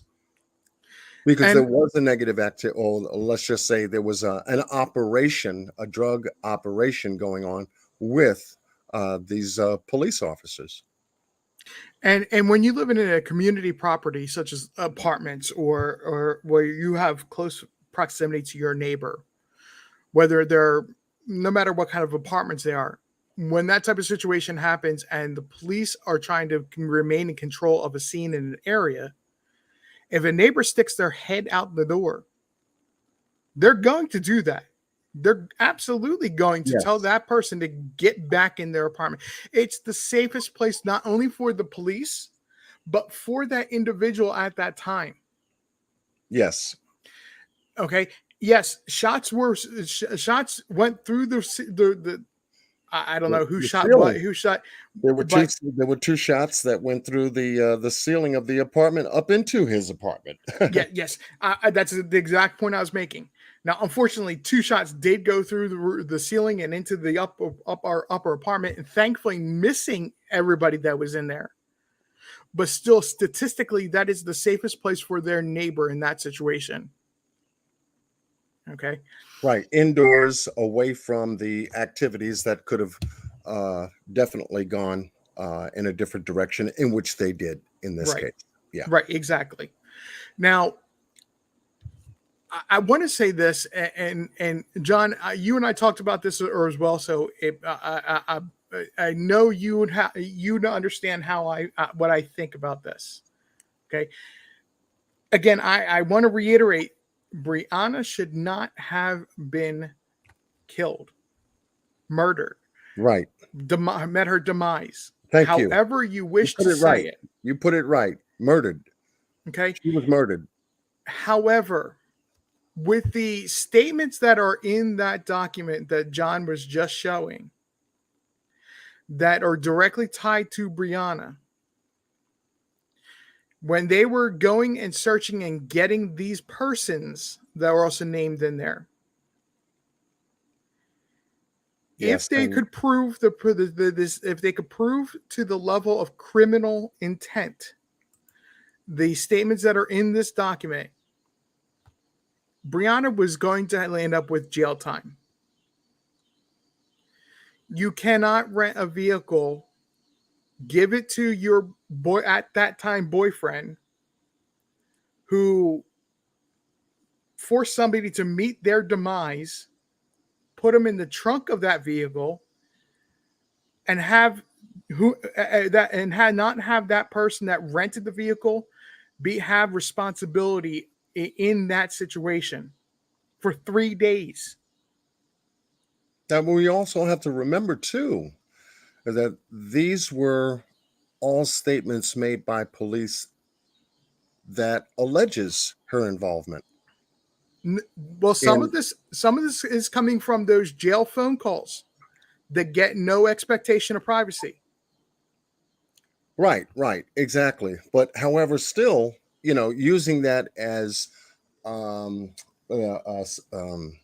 to substantiate or corroborate other evidence, such as the photographs of this guy's travels, the places that he's been to, the people he associates with, that led up to his association with Breonna concerning mail drop off, package pickup, things of that nature. Once again, they were alleging that she was involved moving drugs, and only for that time period, that critical time period of March 13th, that night when they went to her apartment to serve the warrant, a falsified warrant at that, led up to the police, not with intention, I don't think, but what happened there is that there was a provocation. Someone shot at them from the apartment. They returned fire. However, excessive. Everything was excessive. Why couldn't they work with the SWAT team that was busting the other 4 houses? Why did those 7 officers have to go and serve that warrant themselves? Right. Not knowing what they were going to be stepping into, not knowing who was in the apartment. They thought that she was in there by herself, being that it was in the morning. Whether there was a child in there, whether there was a family relative in there. It's just breaking down the door after 45 seconds. One shot goes off, and then many shots go off. Mm-hmm.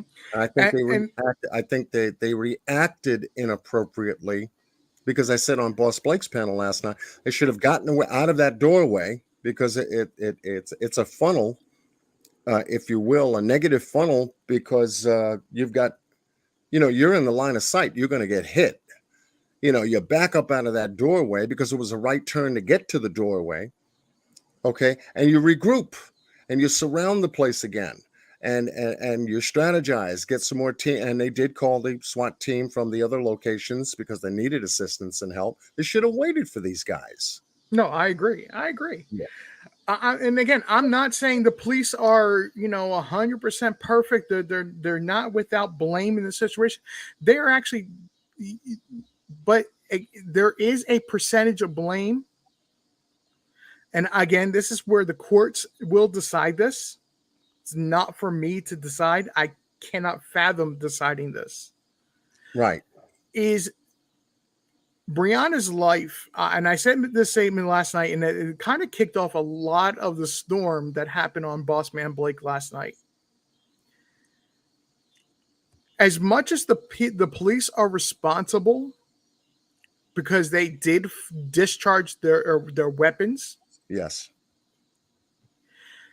the blame also belongs on her, the male that was there, that her boyfriend, whomever he may be, who shot at the police first. If they did not shoot at the police, then there's no The reason outcome, for the police to fire a shot yeah, the into that outcome apartment. would have most likely been different, Right. you know. But however, looking at that, and I'm in full agreement with you. It's really not for us to decide. That's going to be done by a trial jury that's going to be looking at this evidence, just like we've been tonight, in all aspects of it, and carefully from the federal prosecutors that will be handling the case, Yeah. to provide the direct smoking gun evidence pertaining to the indictments, that there were 4 police officers who fouled up big time by falsifying a warrant to get to that location to begin with. Mhm. And that's the heartbeat of how this whole thing started. Had they not received the warrant, it couldn't have gone there. They Yeah. wouldn't have been there, and Breonna would still be alive today. So I do want to make this statement, and it's about Officer Tatum. The Officer Tatum, he was mentioned in the chat room. It is the Tatum Report, which is his website. He is a nationally syndicated radio personality. And regardless of it being a 40-page report or 400-page report, 500-page report, that's an irrelevant number in this. The factual the point that he is putting his reputation on the line as a national radio personality and saying that this is information that is not being talked about in the press and in the public is Right. speaking volumes. And this is another thing I want. We will soon see that too. We will see, because it's one of the officers once again, and this is where I take it with a grain of salt. Based on his report, based on his communications with law enforcement. Okay, and that report happens to get into his hands, and I'm sure that he put together a majority of that. So there's going to be some information that he had instilled in writing, putting together that information, police reports, times and texts, phone calls, and all this other stuff. He's kind of put his little slight in there. Right, and what I'm saying is, I'm fully understanding of that. But what I'm saying though is that he's not just a YouTube person. Right, he's former law enforcement from Tucson, Arizona. Right, and he's turned into being a national radio personality. That while he has experience and advanced experience and can explain things as far as procedurally what the police have to do in certain circumstances, there's numerous times when something happens with the police. When you go look at his videos or listen to statements on his channel, on his YouTube, or from his radio program, that when the police need to be called out for their incorrect, an incorrect thing that they've done, he's been that person that says, "Come on, man, we got to do better," and has been respected nationally as being a person that will speak up and say this is not right. Right. Well, we'll see if he does. Oh, he has. We'll see. No, I mean, pertaining to his current report that he just put out with that document, with that Tatum report. It's called the Tatum Report. You put your name on there, then you have some involvement in the publishing of that information. You see what I'm saying? So we'll see. Continue to follow him. I mean, I it's the first time I've heard of him, but continue to follow him and see how he continues going forward with carrying on the information that he's put in this report and what he says to his viewers about that report, along with any other privy information that he wants to release. Because that report, that information has to be corroborated in order for it to be substantiative. That's true. There is some information in there that is still questioned. Yes. Do you know what the federal charges is hinging on as far as the warrants and whether or not the civil rights were broken for Breonna Taylor or I forget the guy's name that was living with her? Kenneth Walker. Mm-hmm. Okay, say again. Do you know what the civil rights alleged charges or the charges for civil rights violations are stemming from? There was a lot written there. I'm going to come back and we're just getting this information out. Okay. If you know, it's fine if you don't want to go into the There's a details. We can segment hold it here. for another time. Yeah, definitely. Because this case is going forward now that the indictments have come out, and we can actually do a live covering all of the indictments, the words that the Attorney General had used to give to the grand jury that came back with the indictments, and how they're linked together to civil charges. Obviously, it's a combination of both. As the Assistant Attorney General said, there is a criminal aspect to this as well as civil. And so you've got the duality here on both sides of the spectrum that's going to be coming out of this case. And that's going to pertain to a lot of information coming out. Exactly. So we can definitely do that. Because that's what I do on my channel. Absolutely. And I know that. And I know that you respect the absolute truth. Just like I do on my channel. No matter if it's good, bad, or ugly, if it is proven to be the truth, it needs to be aired, whether or not the mass media is ignoring it or not. It needs to be heard in a strange bedfellows kind of way.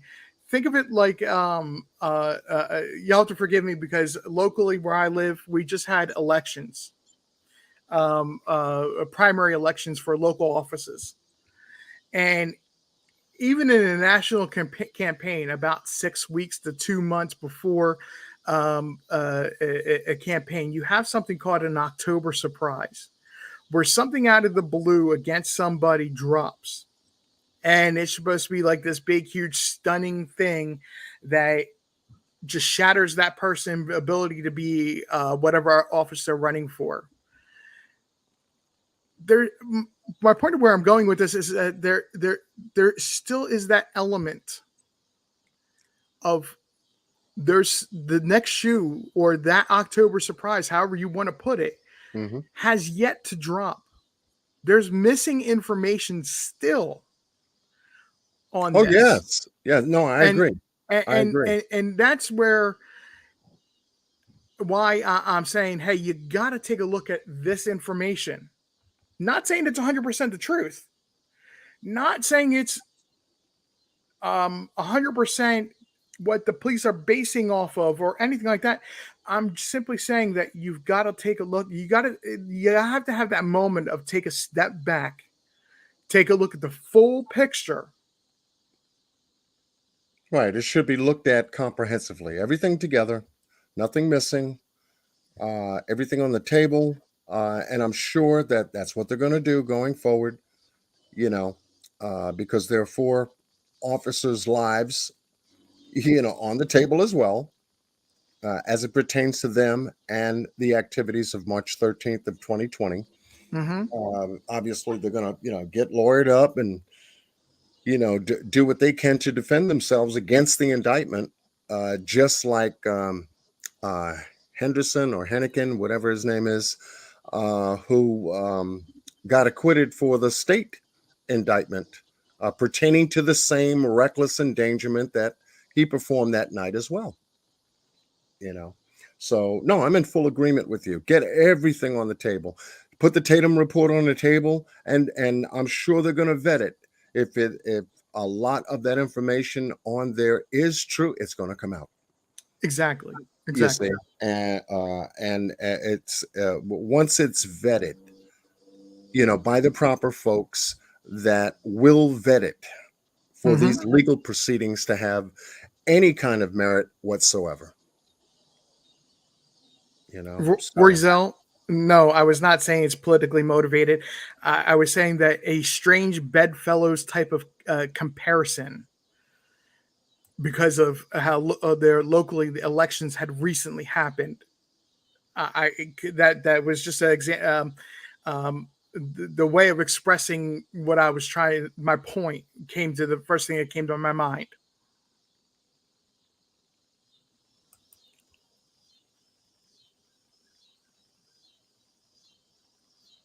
right, yeah, because well, once again, like I said, when you take a look at what we've shown here today, and you can piece together what we're beginning to piece and what we'll continue to begin to piece together. There's a lot of information here. This case is what since 2020 of March. You know how the police conducted themselves at that point, and now you have this indictment that says, you know, the key to getting these guys was more so the search warrant Mhm. at this particular point in time.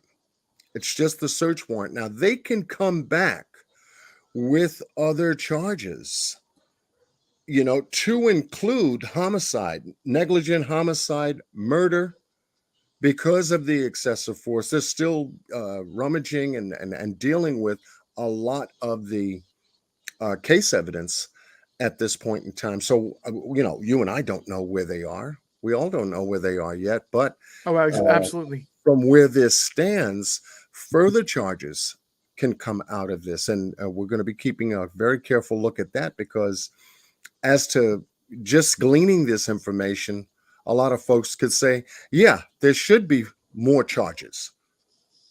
These Mhm. shouldn't be the only charges based on that warrant. Hence No, the warrant. and to be honest, Mhm. if they deserve to have, bear with me 1 second.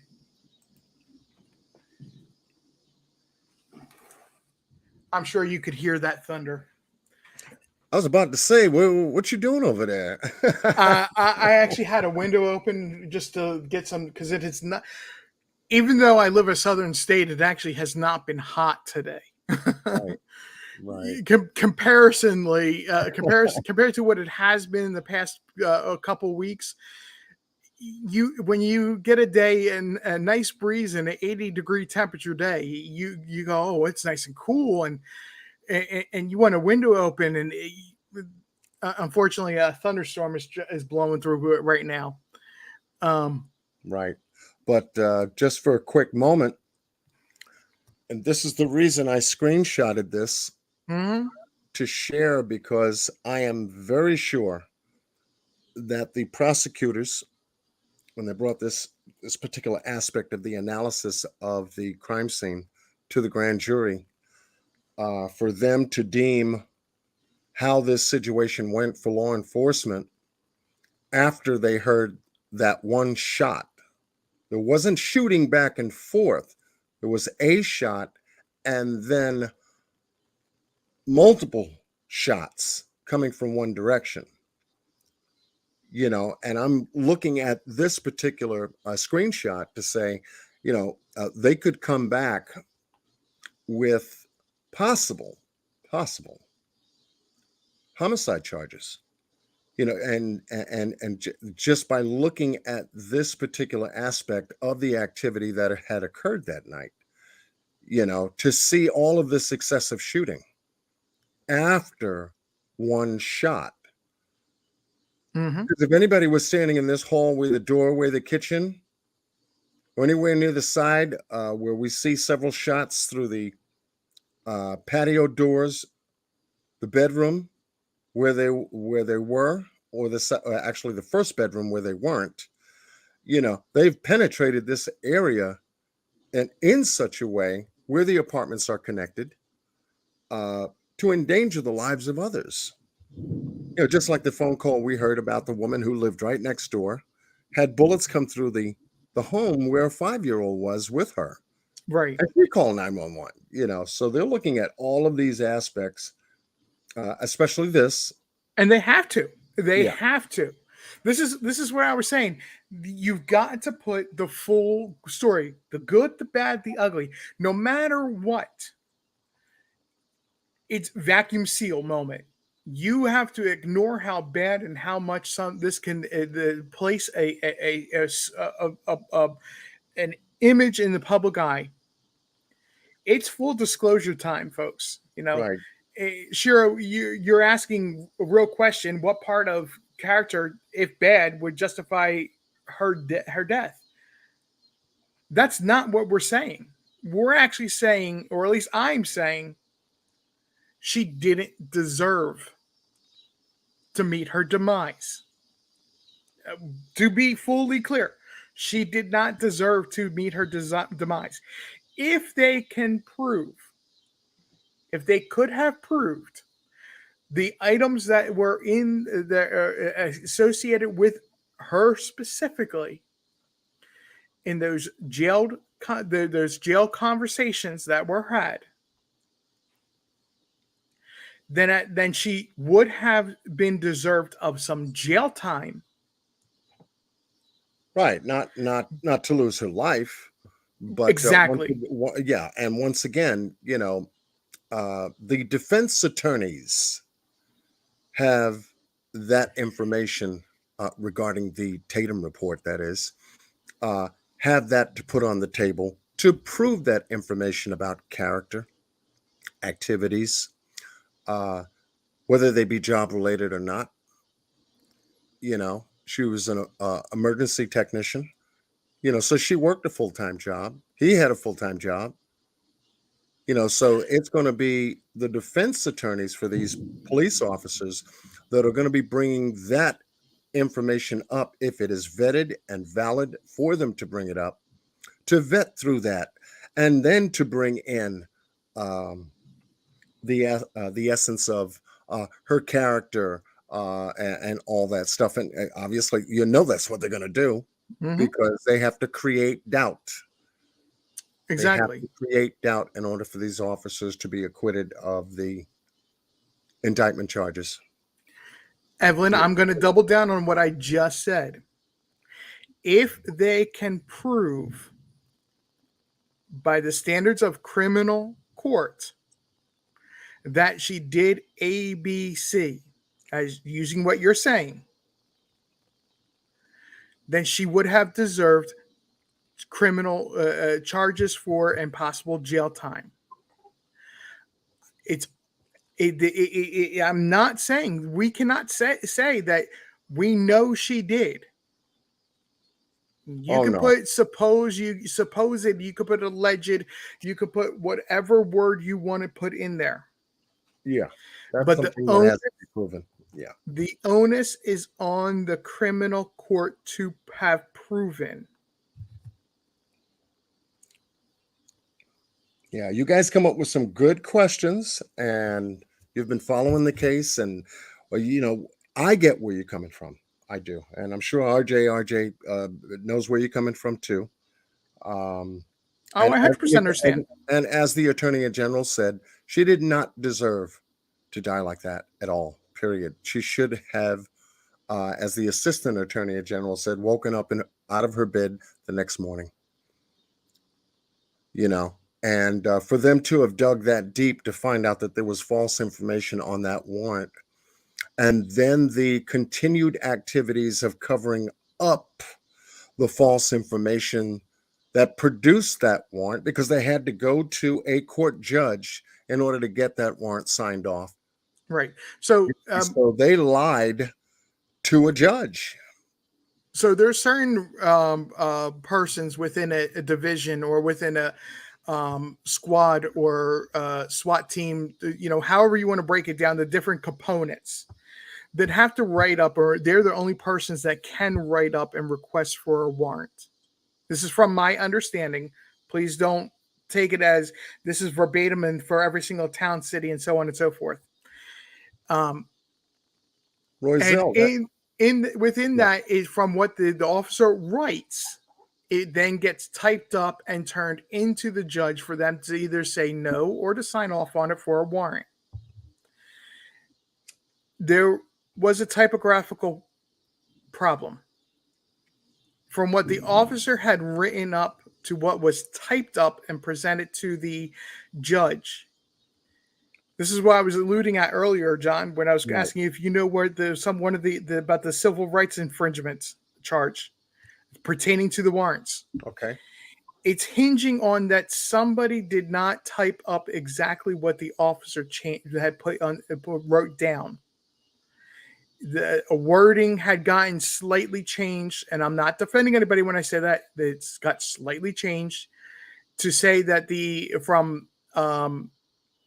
I believe it was that was proof of the mail being delivered to being that the post office told the police that mail for this individual was delivered to that address. Right. And that was the foul up right there, because they never got confirmation. There was nothing in their reports to have confirmed that she was, regarding to Glover, receiving mail items, packages, or anything at that address. Balance, yes, there was. What's that? Balance asks, is there any evidence found on the scene? Yes, there was. There was bank statements for this other individual found in Breonna's home. Well, they were boyfriend and girlfriend at what time? That could have been old mail after they had separated, after they went their ways. That could have been old mail. This is what I'm meaning about. You've got to put Now the good, the bad, and the ugly. I go back to the Tatum report, and I'll find 2019 when they were together, having conversations and text messages. I'll go to before the incident had occurred, all throughout 19, and to the early parts. February, I believe, was the last month I got up to, where they were, I guess, corresponding. And this is what the police officers were talking about. But in March, they weren't even together. Right. But he was still supposedly receiving mail. It could not have been current to the warrant.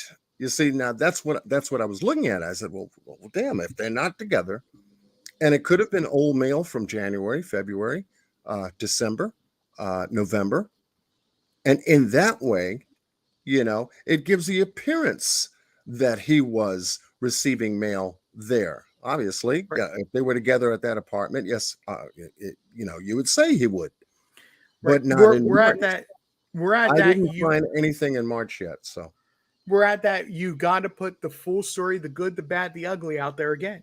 Right. Once again, comprehensiveness. Yeah. Right. Yes. And no matter what the outcome is, I'm not sitting here saying I know the outcome. I understand where this goes, or I just want the full truth to be out there. Yeah. I'm looking at Roselle's question, where he states, could this lead to a conspiracy to commit murder by falsely obtaining a warrant? And I'm sure that they're looking at that aspect. They have to. In my mind, the short answer to that is absolutely. But Yes. This is why we need the good, the bad, and the ugly. And I keep going back to that. But that's the only way that everybody's going to know the absolute truth in this. Yes.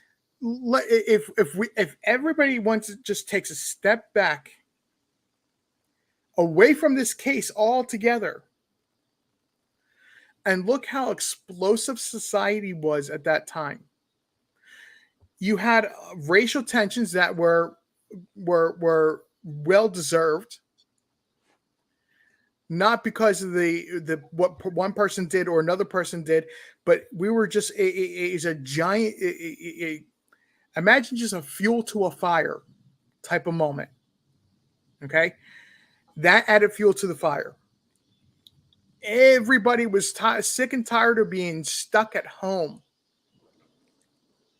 Okay, that's more fuel to this fire. Well, we had the George Floyd case brewing at the same time. Exactly. I was just about to happen. Yeah, we saw what happened all across the country. They tore the shit out of Seattle, Washington, California, Texas, Florida, Atlanta, New York. I mean, this thing was wildfire out here brewing while this all was going on. So yeah, John, you got you're heat. exactly And, right. yeah. You're exactly right. So what we had going on society-wise, nationally wise, world round wise, because of the illness that went around or is still going around, or how, if you believe that, what you believe of that, you had these social issues that deserved to have their story be told. All of these different types of explosives and fuels and combustibles were crammed into a pressure cooker of a situation that everybody was just overstressed, exhausted from being at home all the time. Along And with that was everything it else was that was already happening. I'm Yeah. sorry. I said along with everything that was happening. Yeah. Right. It was extremely short fuse. And I'm not trying to be dismissive of what happened. I'm simply saying that when these things happened, it was just a explosion waiting to happen. Yeah, the environment at the time was not conducive to anybody. Exactly. So yeah, you have to incorporate those things as well. Right, Comprehensively. exactly. You have to take a look at every single thing. And I'm not trying to take away from Breonna Taylor. I'm not trying to take away from George Floyd. No, you can't. You can't, because even me, we can't. We can't. Right. Exactly. I'm just saying, when you Law look at enforcement people everything, know how to handle it. when you look at not only the information that is coming out, take a look at what was going on in society at the same time, and why the protests sparked such huge outrage. Not that these persons did not deserve national attention for what happened to them, but it was, I don't want to say it was exponentially met, without it sounding like, without coming across as it being a negative.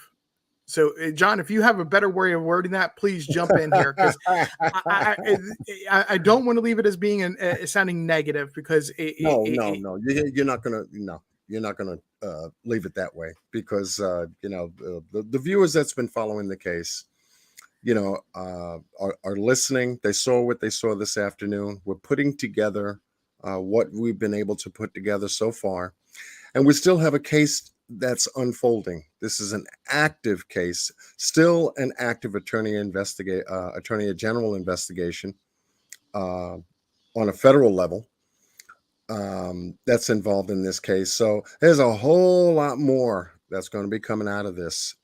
So we're just scratching the surface here, and just getting this case exposed again, and having dialogue about what's been out here since the time of the incident. And to answer Lakeisha Douglas's question, yes, they have been arrested, processed. Whether they're locked up or whether there is, we haven't heard any word about any kind of bail, bond, anything like that, because the indictment came down on Thursday.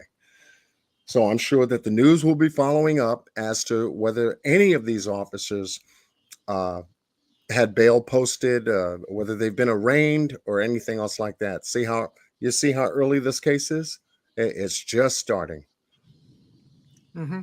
But So, according to the reports that since Thursday, they were arrested, taken into custody, they were processed, they were booked, and most likely, if you don't have it, you have to wait to be arraigned by a court judge based on indictment charges, and that's where we haven't even gotten there yet. So they could be still locked up. Sure, I don't disagree with you. That's why I came on here tonight. And when I did, and I said, I do not agree with all of his political points, but I think he's done an absolutely an absolutely wonderful job of putting this information together.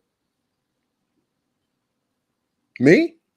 I'm talking to the chat room here. Shiro. Lady V. Shiro's Nation is got it. She's on fire. Lady V actually has a really interesting question here. Yeah. What was the point of the no-knock warrant If you suspect someone, why not not try to arrest them when they are leaving their house?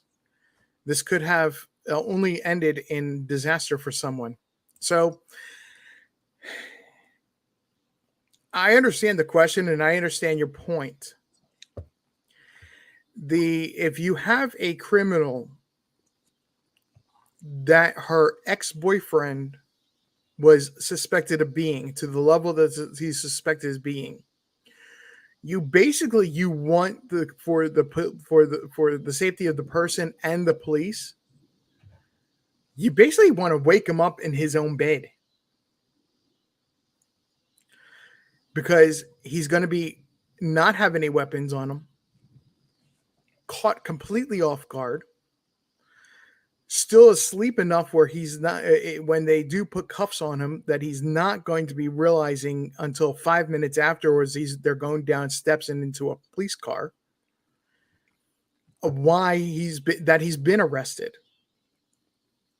So there is if done correctly, there is a purpose and a use for a no-knock warrant.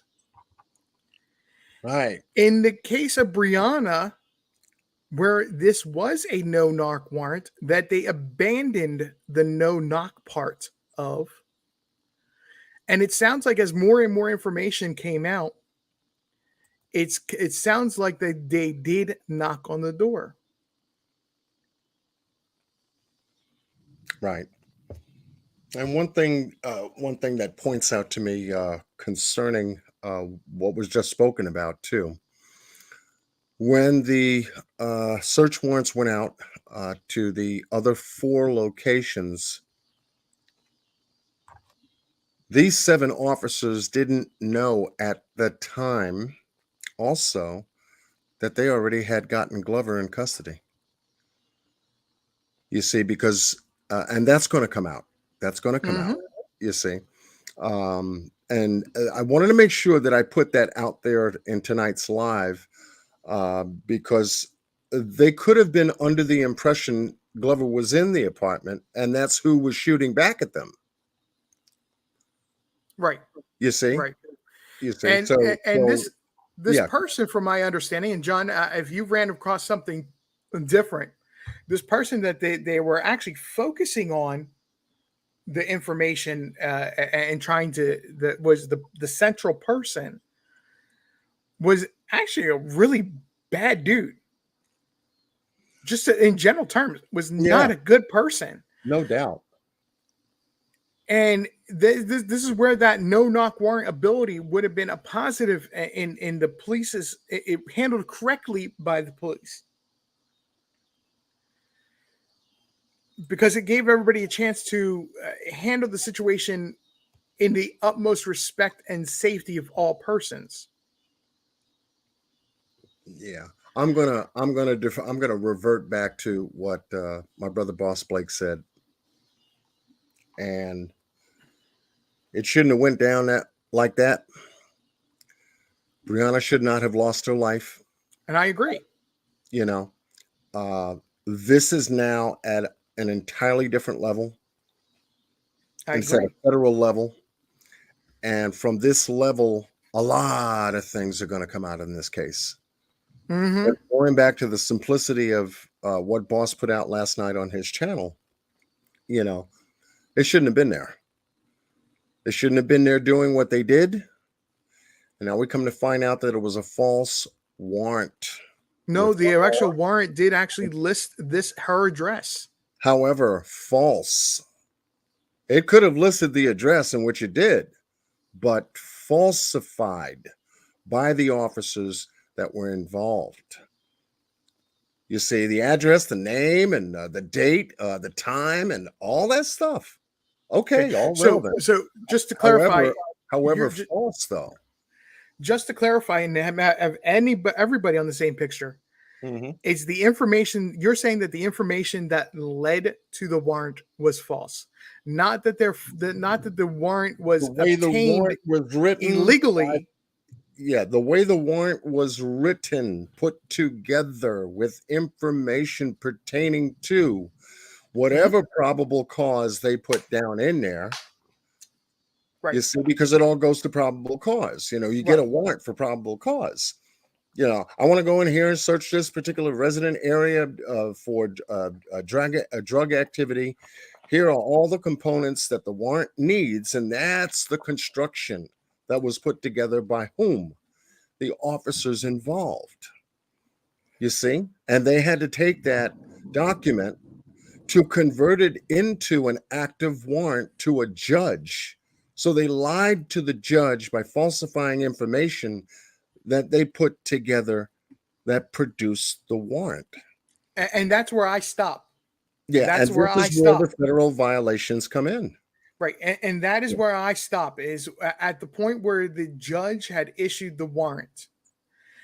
Because of it being on the information provided to him, whether it's a legal warrant, illegal warrant, or it should have been squashed, or whatever the case may have been, I don't have enough knowledge to of legal the legal proceedings involved in that Yes, to and go it's any cool. further without hearing from the courts. Right, exactly. But to look at the aspects of it at this point, it's criminal. And what they did, because they violated state protocol. The federal people saw that they violated state protocol. This is not how a police department is supposed to conduct themselves in producing any kind of probable cause to stop a person, arrest a person, detain a person, go to their residence to search, or anything like that. They always have to have the information of probable cause present. Right.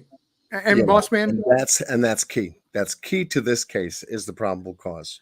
right. And that's what I'm saying. That's where I stopped. It stopped because we're now waiting on, we have the federal courts weighing in, saying that for the, at the least, say we have questions. We want to open an investigation and take a deeper look into it. We have the necessity to question these persons, and they're on our scope and all whatever that involvement is. Okay. It's in their hands now to come out with that information. And this is why I was saying that if it is based on incorrect information, then we have to let the courts work. Yes. And say that, and make that declaration that this was an invalid warrant. This was, this, that, or the other. And from that, because if it's an invalid warrant, we now have charges against these individuals. But we have to wait for that full court declaration, because we're at that point where we're going, okay, they see something, but they're not saying it yet. We can't jump to a conclusion if we're knowing what they're saying, but it's going to be very interesting to find out what they say. Right. Yeah, it is. It is. And that's why I'm so glad that you mentioned it in Boss Blake's on his channel.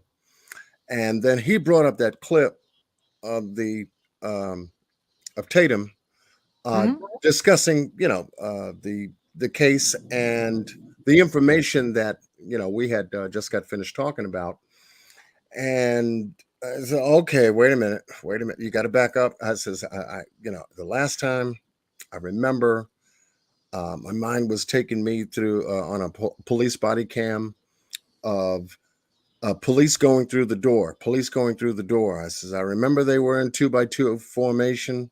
There was a battering ram that was used.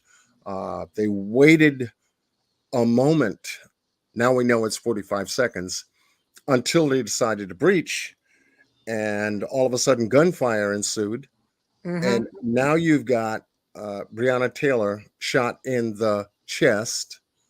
Oh, yeah, but however, according to the report, she was hit 6 times. So, I'm sure there's going to be other locations on her body where she suffered gunshot wounds. However, when the police filled out their reports, they didn't list any injuries. They said none.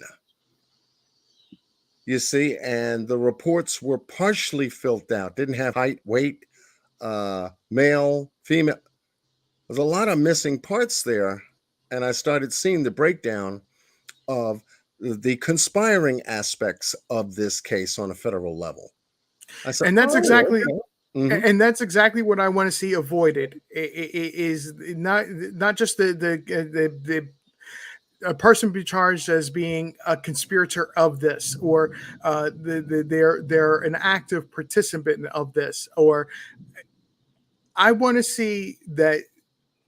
And this is where Boss Man Blake, I appreciate you saying what you're saying, that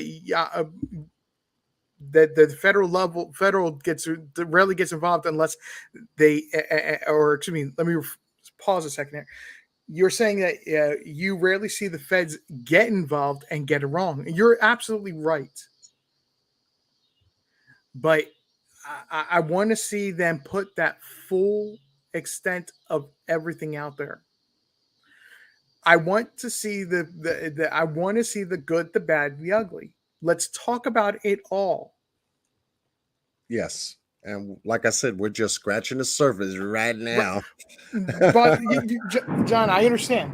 Mhm. We're scratching the surface, but I'm still saying that, more or less, I'm calling out national media saying, put everything out in public purview. Don't sit there and push a narrative on this, because if you do push a narrative on this, you're only going to cause what happened 2 years ago with the protests, the stores being burnt down, the towns and cities being destroyed.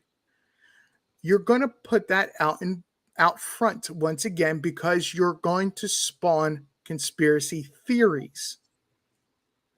Yeah, and that could taint a case. I'll shut the we've seen, window. we've Miss seen. Justice, I'll shut the window. Hang on 1 second. Oh, okay. Yeah, we've seen that happen a number of times, but in this case, with the indictments handed down, and one of the officers, Kelly Goodlett, with her cooperation, was able to, the feds were able to obtain the information they needed in order to have the grand jury approve the indictments. All four of them. Time on one end, and I'm still going through the documents that I was able to download. We have Mr. Boss Blake with us. What's going on? What's going on? Right, I know you up now. I know Miss you're up Justice, now, you night owl. Miss Justice, in your chat, I very sorry about the thunder. Luxury and curse of living in the mountains. Yeah, when thunder happens, it rolls around for quite a while, and so sometimes you get that. But that the windows are closed, so you won't hear it as much anymore. Yes. Yes, go ahead, boss. I just want to ask you this, RJ, and this is my opinion. I understand you said you want to see the good, the bad, the ugly, everything about this case. But we got to understand first and foremost and focus on why this is a case. You know what I'm saying? This young lady lost her life. Nobody's denying that. Now, I'm not saying she lived the perfect life. You know what I'm saying? You can find anything on anyone. But what she did while she was living is, to me, irrelevant. So bringing up, okay, yeah, her boyfriend sold drugs. They did this. Her mom did this. That has nothing to do with why she lost her life. The reason she lost her life is because Louisville police is corrupt. They went about things the wrong way and got things done illegally. That's why we're here. So to me, if they sold drugs and all that other stuff, who cares? That Well, ain't here. Here's the problem that I see is the escalation of what they were doing. I don't care if they're selling pot on a corner. I really don't care. The person wants to have drugs legalized. so be it. Let them have it legalized. I really just I don't care. That's not my business. It's not what I want to do for myself. But I'm a person that believes that the government should have the least amount of impact on a person's life as possible. My issue is not that they were selling, they were transitioning, they're moving drugs, trafficking. Sorry, the word was eluding me. Trafficking drugs. That's not the issue to me. It's the escalation that her boyfriend at that time got her to rent a vehicle, then turned around and forcibly had somebody meet their demise, which they put into the trunk of the car, same rental vehicle, and drove around with them in the rental vehicle for 3 days. If they can prove that she was driving that vehicle or knowingly rented that vehicle for that purpose, then there's criminal in a criminal level of court. Then there is the onus of there is a criminal charge against her there. If they can't prove it, you're 100% right. Her background doesn't matter. It goes right out the window. If they can't prove that, it doesn't matter. Yeah. So, but you still have to look at that allegation. Yeah, looking at it from the defense's side, that's what they have to prove. That they have to prove doubt. If her character or whatever about Breonna is entirely wrong based upon this information, which was accurate and vetted properly and corroborated and substantiated, et cetera, et cetera, et cetera, that'll come out in the court proceedings. And if it's indefensible, because prosecution can cut that up with the bias of the 4 police officers that obtained the warrant with the false information, and that is proven, then it goes out the window. Goes right out the window. So yeah, I mean, it's an interesting conversation. And like I said, my brother brings up the right questions as it pertains to the case at hand, the activities that are involved, and the absolute cause. And hence the federal people from the Department of Justice have found cause. Mm-hmm. That 4 police officers decided to, get themselves involved in a particular drug related operation as it pertains to Breonna's case, and obtained a warrant, put together a warrant, wrote a warrant out for them to be at that location at that particular time on that particular day. So hence, if you find a lie up front, then a lot of what else comes after it will be vetted to the point where it is thrown out. Because you can't take the officer's words if they went to falsify a warrant from Jump Street to be there, then the rest of any other investigation or whatever they've been investigating previous to the warrant being drawn up and all this other stuff could be false as well. Could be false as well. Photos could be false. They could be doctored. All that stuff, like I said, will come out to where it's properly vetted and not with hearsay and assumptions that, oh yeah, this is what really happened, only because I have credentials as a former police officer to know how the operations work and what they're going to do and all this other. No. Let's not jump the gun. Let's not jump the gun. We take it one step at a time. We have to now take a look at the characters of the 4 police officers that were indicted.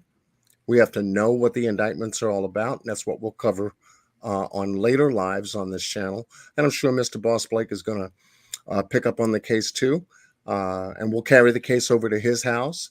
Mr. RJ will carry the case over to his. We'll have a good discussion now that new information has been brought to light. Right. Exactly. So just Lady V is saying something here in the chat. I just want to real quickly bring up: people have a right to a trial by jury, not to be executed on the spot. You're 100% correct. And unfortunately, we will never know.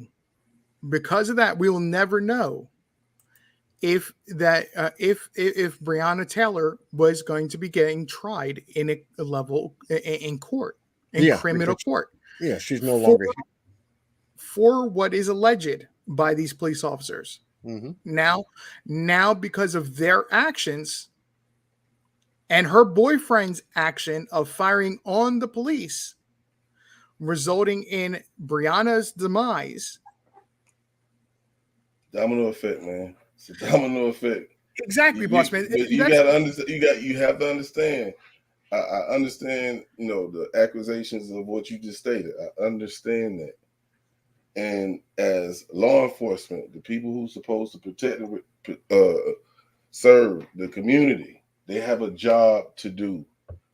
We put our trust in you, okay, to keep the streets clean of drugs and killers and rapists and all that type of stuff. But when you're doing things illegally, you just caused the problem as well. So you are a criminal to me, because if what you said is true and she had a part of it, yes, she should have been convicted and put in jail.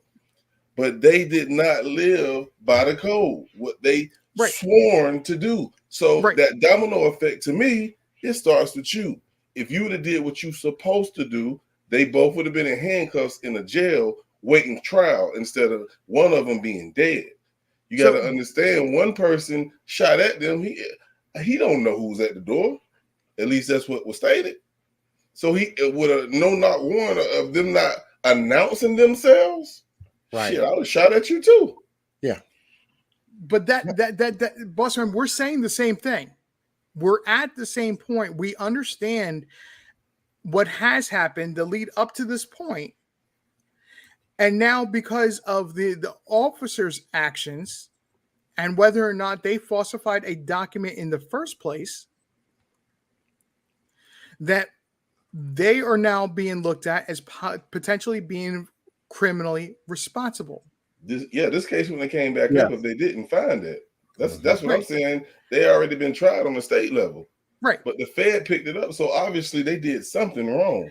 Or they The federal, right? Exactly. The federal believes that there is a legitimate reason for them to investigate what happened, and that's exactly where we're at right now. Yeah, because they lied to a judge. Yeah. They lied to a judge, and you don't do that because they have to. They all have to work together in this system. At one hand washes the other. If all of what you're telling me is true, and this document called the warrant, I'm going to sign off on it because my job is to make sure you have all the components that this warrant should consist of in order to get probable cause from a judge to sign off on, period. That's it. Because once that judge did, the judge is given their word. They had everything true and correct. And to the best of my ability and knowledge, they had probable cause. Here's my signature. Well, the information that I had. I just wanted to give a shout out to my brother Unc Fed. Fed in the building. He always pops up when I'm live from time to time. It's always good to see him. Always good to see you. What I and this is what I was trying to say about the Officer Tatum information. Whether or not anybody, and I'm not saying you have to accept this as the golden piece of truth, or what was the piece that, what is that, the blanket of whatever that mythology has, golden fleece, or whatever it is, that you cannot tell a lie when being surrounded by it. Or I don't know, maybe Wonder Woman, maybe I have my mythology and my comics mixed up. However, it's still, I apologize if somebody is a comic book person and knows exactly what I'm speaking of, or a mythology person, it's just not coming up to my head. Regardless of that, we all have a different perspective of this information. It still is a piece of the puzzle. It's a piece of the information. Whether or not in the end it's proven that this information or that information is irrelevant or completely incorrect. As we stand right now, we need to look at all information to understand what's going on. Hey, can I ask you something? Sure. What if it was to be true that she knew about what her boyfriend was doing? Does that change the fact that they still did it the wrong way to get that warrant signed, or falsify that warrant? Does that change anything? Should they still be convicted if they come to find out that what they were doing was true? Does that change anything to you? The end result is still going to be that Breonna should not have lost her life. No, I'm talking about should those police be charged?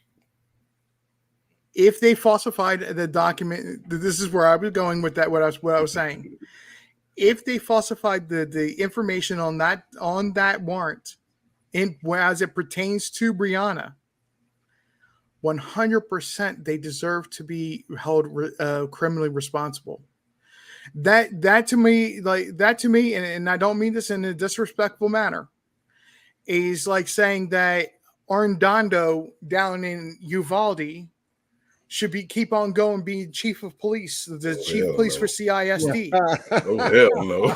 Okay, Right. if you do not, if no matter what, I know you guys get my humor in this, but that was a good place to put it too. it still is. It's the same thing. If the police were responsible for falsifying that document. Not that I'm trying to compare the tragedy of children dying because of a gunman, but it's still the point that the police do have ownership of responsibility to own what they did. I wanted to just jump in here real quick. Miss Lorraine, if you would like to come up and maybe share a few of your thoughts, because we're going to get ready to wrap up shortly. I just knew if I did this, began working on this case, this was going to really get into great conversations. And I wanted to make sure that, in the way I attempted to cover it today, I wanted to bring back to the remembrance of folks how this case started, what was involved in it, who was involved in it, because it's been a while, and you don't normally see Breonna Taylor's case really mentioned on YouTube. Now it is, and it's going to start to catch some fire because obviously there's a whole lot more to come from it. But go ahead, boss. Yeah, I think the reason why is because we thought it was closed. Nobody knew the Fed was going to pick it up. And the fact that they did now, because a lot of people feel, and I'm one of them, that they paid this family off, what I'm saying, and just, okay, now we can let y'all walk free. You know what I'm saying? That's what I felt. Bossman, I honestly agree. I thought they paid them off as well. Yep. You know what I'm saying? So now that the Feds picked it up, they got paid and they might go to jail. Oh, this is beautiful. Mm-hmm. What's up, Miss Great Lorraine? point. Great point. Yep. Miss Lorraine Muhammad, how are you? If you can hear me. She might have a lag. So we got to get you. We got to increase your speed on your Wi-Fi, Miss Lorraine. Is Miss Justice a new mod? I'm not sure who that is. Yeah, take your time. I know these adjustments sometimes happen. And let me see if I can. Oh, she failed. There she go. Try to help you out here because I know your mic is not muted. Now I'm muting it. Now it's unmuted. Try it now.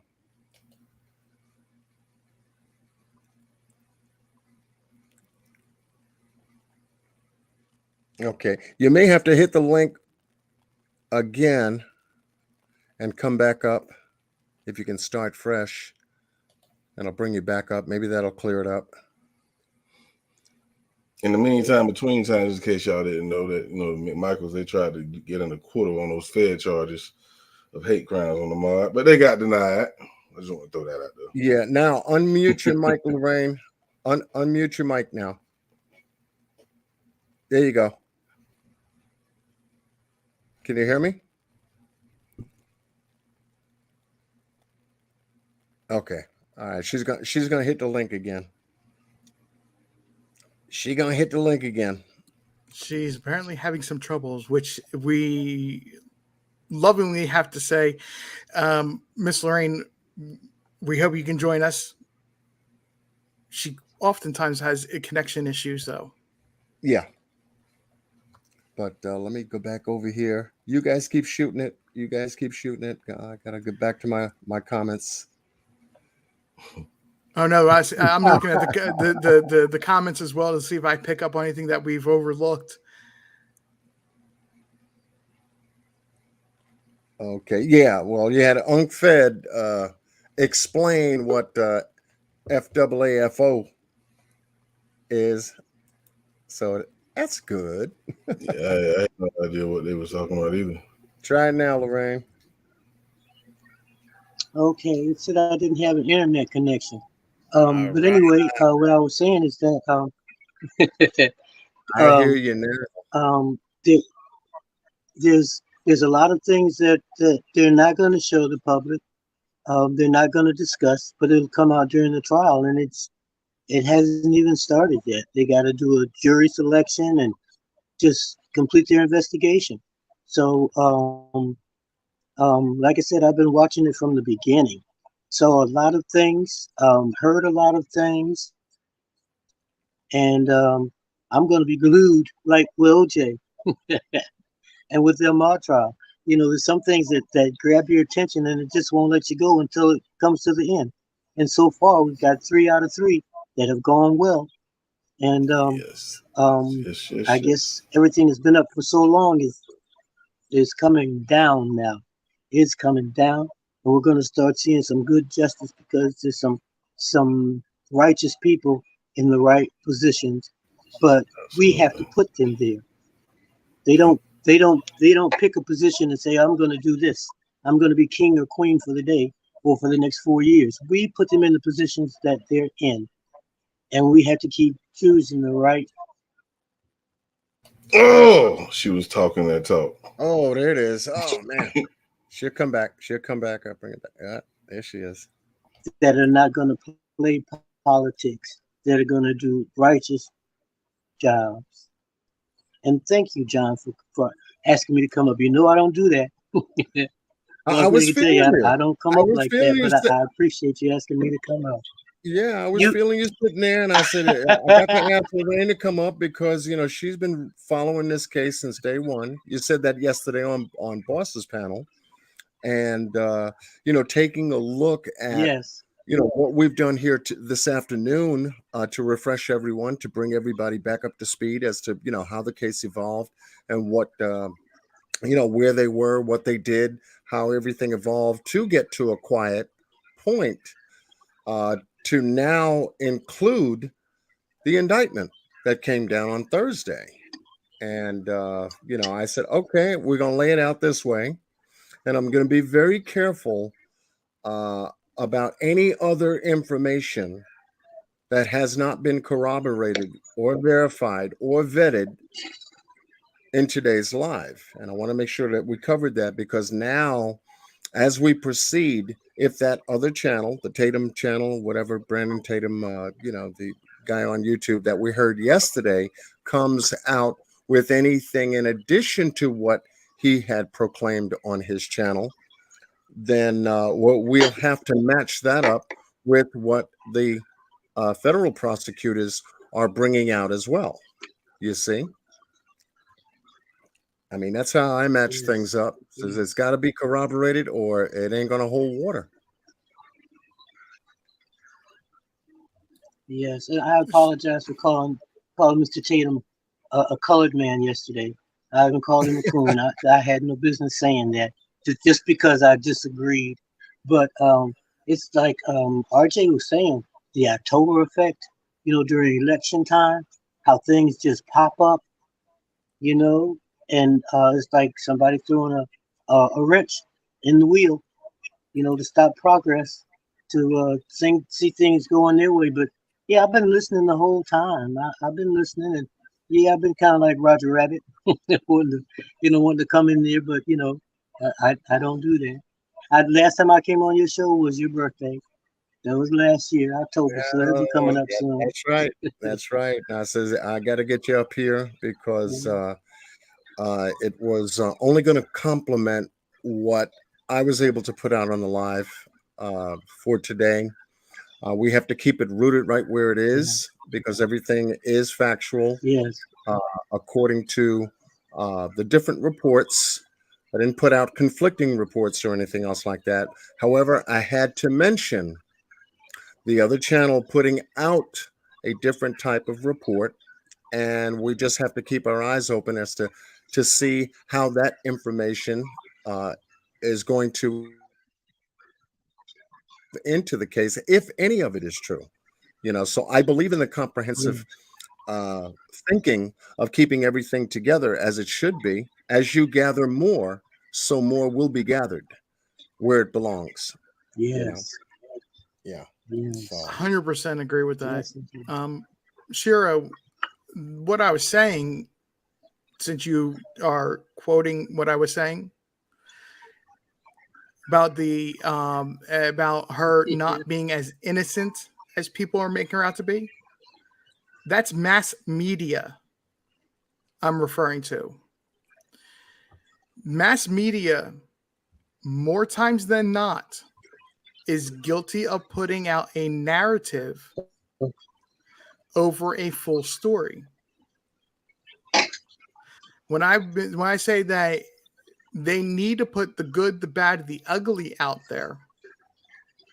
Granted, I know they're not going to have information of what the court systems have as evidence until the court the trial happens. What I'm saying, what it has been proven of this person and this criminal association, this drug smuggling ring, whatever it was that the police were investigating, that information needs to be completely put out there. Okay.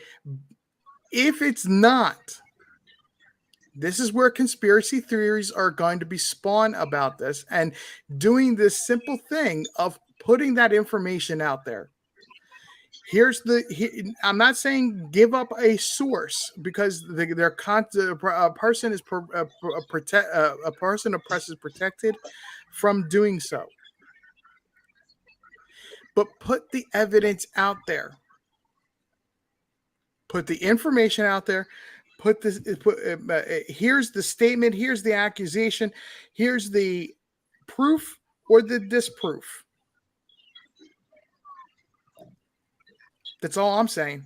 You just reminded, and thank you for saying what you just said right now, because it just reminded me of the civil charges, which is part of the indictment that came down based upon the violation of Breonna Taylor's and the neighbors' Fourth Amendment rights, to be protected against illegal search and seizures, which stems from the warrant that the police had. Since it was falsified information pertaining to what the grand jury had given back to the Attorney General to indict, hence you have the civil rights violation, which falls under federal law as part of this particular case at this particular time. So, and I said, I know I had I know I gleaned that, and my mind was in processing of it because you had asked me the question and it stayed in process, and I said, "Oh, there it is." You know, now I can tell you exactly why that is a part of the indictment as well, because it violated her Fourth Amendment rights, as well as the rights of the neighbors who suffered damage to their apartments during the shootout. Now, correct me if I'm wrong. This may be something I missed. Did you just say that this was the warrants came from a grand jury? No, the warrant came and was signed off by a state judge, court Okay. official. I was Yeah. gonna say if these warrants and I missed that they came from a grand jury, then it's all bets are off. They 100% the federal they automatically lying to a grand jury in this type of situation. The federal has to be involved at this point. But thank you for clarifying that, because Yeah. you did say grand jury, and I was like, wait, what? Yeah, and that was one of the most important aspects. In fact, one of the first counts that showed up on the indictments for the officers that are involved. And then you get down to, of course, falsifying the document itself, conspiring to conceal, omit, and obviously lie. Within the body of the document that was signed off by a state court official, a judge, and this is where the other federal violations came into play. And so I see why the grand jury turned around and said, "Oh, wait a minute now. They're not only violating state, but now this leaks into federal violations based upon the civil rights of Breonna Taylor and the neighbors that were involved in the incident." Absolutely. Yeah. Yep. So, yes, Miss Lorraine, are you back with us?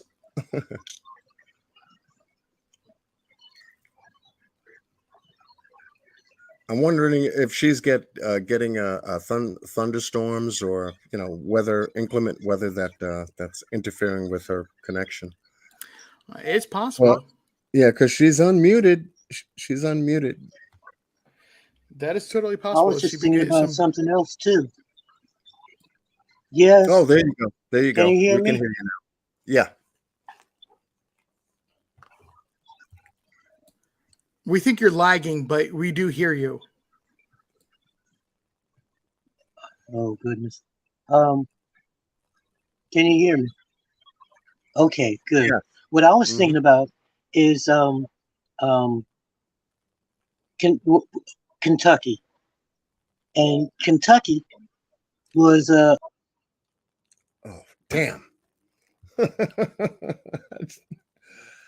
Oh man. She's just having it today. Right. And she always makes amazing points. She really does. Yes. It's a shame that she has internet issues like she's having and interfering with her complete point. Yeah, and I want her to make that point. I want her to make her points. That's why I asked her to come up. I had a feeling she was onto something there with mentioning about it being Kentucky too. And here she is. All right. for a lot of states in America to change the way they operate, to change the blue laws, the codes. Yes. You could hear me? Yeah. Yep. Okay. Yep. Okay. Yeah, you're right, because everybody in the states think that all states operate the same. They don't. The departments are different. The budgets are different. The number of officers that are employed are different. I mean, it's huge, but they try to follow a federal protocol. It's in line with state protocol, and yet that's what the state is. That's the difference between the two. We'll let you. The feds say, "Hey, we'll let you run things the way you need to to run them. However, there is a protocol that you have to follow too. Yes. Yes. Which, ironically, not to be all political, but it used to be the other way around. Whereas the state and the municipality would have more importance as far as what laws were and guidance for laws than the federal government. Yes. Yeah.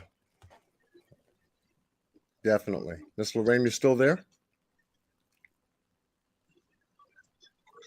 Yes. Yes. Okay. Okay. Hey, if you have any Yeah, further this was comments that you'd like to make, good. Feel free. No, I think I've said enough. I'm gonna sit back and wait for the rest. And John, I know how you go deep. RJ, you go deep. I mean, you guys go in depth with everything you do. You don't be playing. And I know you're gonna pick it to pieces and teach us and show us, what you've learned. And I can't wait to see it. I can't wait to see it. And I know Boss Man will probably do some song about it, so I'm looking forward to that too. But anyway, I I I appreciate the show. It was good to be up here with you, brothers. And Well, definitely, Miss Lorraine, and thank you so much for blessing the panel with your wisdom and your knowledge of following not only this case but other cases as well. So, with that said, we're going to wrap things up. And Mr. RJ, thank you so much for taking your time out. I wanted to make sure that you were a part of this live, covering the information as a part one. And we pick it up and go to your channel or Boss's channel for the continuation of the case information. I wanted to be sure that you were here to know that that's what. Well, it's on my table now. That's what we were going to be doing as well. Absolutely. I look forward to many wonderful conversations with, as always, with you and Boss Man. Look, I want to make sure everybody understands. I just want to see justice. Justice served correctly. And in this case, as Miss Lorraine was mentioning, that my strange comparison to a political race of that October surprise moment. We've got to have all of that information out. Otherwise, it's going to do two things: create nothing but conspiracy theories and put us as a society back 2 years. We've come a long way since 2 years. We've come a long way since, I don't remember the exact date off the top of my head, but Buffalo, New York. We've got to, as a society, continue to reach out and shake the other person's hand on the other side. I said back on my channel, I said back after Buffalo, New York happened, that we cannot sit there and rest upon it's going to fix itself. Yeah, it never does. With it being an anniversary date of such an important piece of law, Supreme Court hearing law, with it being Brown versus Board of Education, we had to use that as a catapult to heal, for that community to heal, for nationally to support them. But we got to do the same thing in this. I agree. So it doesn't happen again. So that people don't think that they could think one way, but yet do something entirely different another way, and they won't be seen. And, all of this perversion, perversiveness, if you will, going on in people's minds. I said, we live in a thought world. And hence, that's where all cause and effect happens first. Right. Because then it's manifested outside. Yeah. Where And we just can to, physically say it, where we just can physically see it, you know. just so everybody's clear, I think I misstated when Brown versus Board of Education anniversary happened. The anniversary date was, I believe, either Monday or Tuesday after Buffalo, New York. Just so everybody knows what I'm referring to. Yeah. Yep. Because if we take a look at the some of the evidence and information of the Uvalde, Texas school shooting, here you had a whole fleet, a battalion of law enforcement paralyzed from doing their job. In a sense, to save those 21 people that died. Law enforcement, once again, not doing what they're supposed to do, protect and serve. It took a constitutional oath to do so. And that means putting yourself in the line of fire to protect. To protect. In Breonna's case, there was a lack thereof. It was carelessness that was involved in there, mistake. Excessive force being used, mistake, lack of planning to serve the warrant, mistake. Not having the right personnel in the places that they needed to have. Correct. Mistake. And on and on and on, all the way back to the original thought of getting the warrant and getting the warrant done properly. Hence the cause. Which came from the individuals who were involved, these police officers who were involved, which ended up in their minds that they felt that they could do. Thoughts are things, and we see the evidence of it. We do see the evidence of it. With that said, folks, I had a great time presenting to you my very first part covering the Breonna Taylor case. We will continue our coverage on this case as it unfolds. Thank you, brother RJ, for blessing the panel, making a positive contribution in all aspects. We look forward to our continued collaboration and work together as we proceed, folks. As we proceed.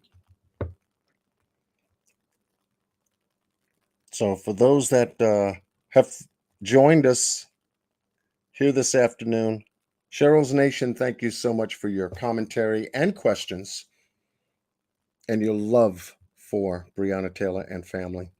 All of you, Lady V, I can go right down the list. Miss Rainbows, we had Unc Fed up in here. We had CP Cosplay show up. Evelyn Jefferson, thank you so much for commentary. Karen Moffett. We had 420 Mama. Okie 420 Mama. Moderators, Miss Justice 1111. Thank you so much for holding it down. Miss Lorraine Muhammad, thank you so much for blessing the panel. Shandia Ellison, thank you so much for your continued support and viewership. Like I said, I couldn't do my channel without you guys. Couldn't do it. And to give you just the first part today in a way that brings you up to speed, now we can keep and stay vigilant with our minds, with our hearts, and with our eyes to make sure that we hold these folks accountable. Make sure now that the feds have got it, okay, to be sure that they do their job since the state didn't do theirs. That's what I'm talking about. So our job is not even done yet, but we want to let them know that by exposing this story on my channel, we're letting them know we're watching carefully. We are scrutinizing everything that we can find on this case and exposing it to make sure that we're all aware of how these people work. We hear about them, but we don't know exactly what they're supposed to be doing. But what they're supposed to be doing is where we're finding out what they're not doing. That's how we're learning about them. And so to stay vigilant on their ass and making sure that they do the right job that protects and serves the public, us, who pays for it. Well, you definitely get that here from my channel. You will definitely get that from my channel. So much love to all of you for spending time with John Q. and Q the Truth, the Breonna Taylor case. We're on it, and we're with her and her family and her attorneys and all the folks that have been supportive of this entire process unfolding since March 13th of 2020. With that said, you all be good. Continue to have a good weekend. Love, light, and peace. Be well and stay blessed with Godspeed. Until next time, I'll be back around the corner at you. Take care.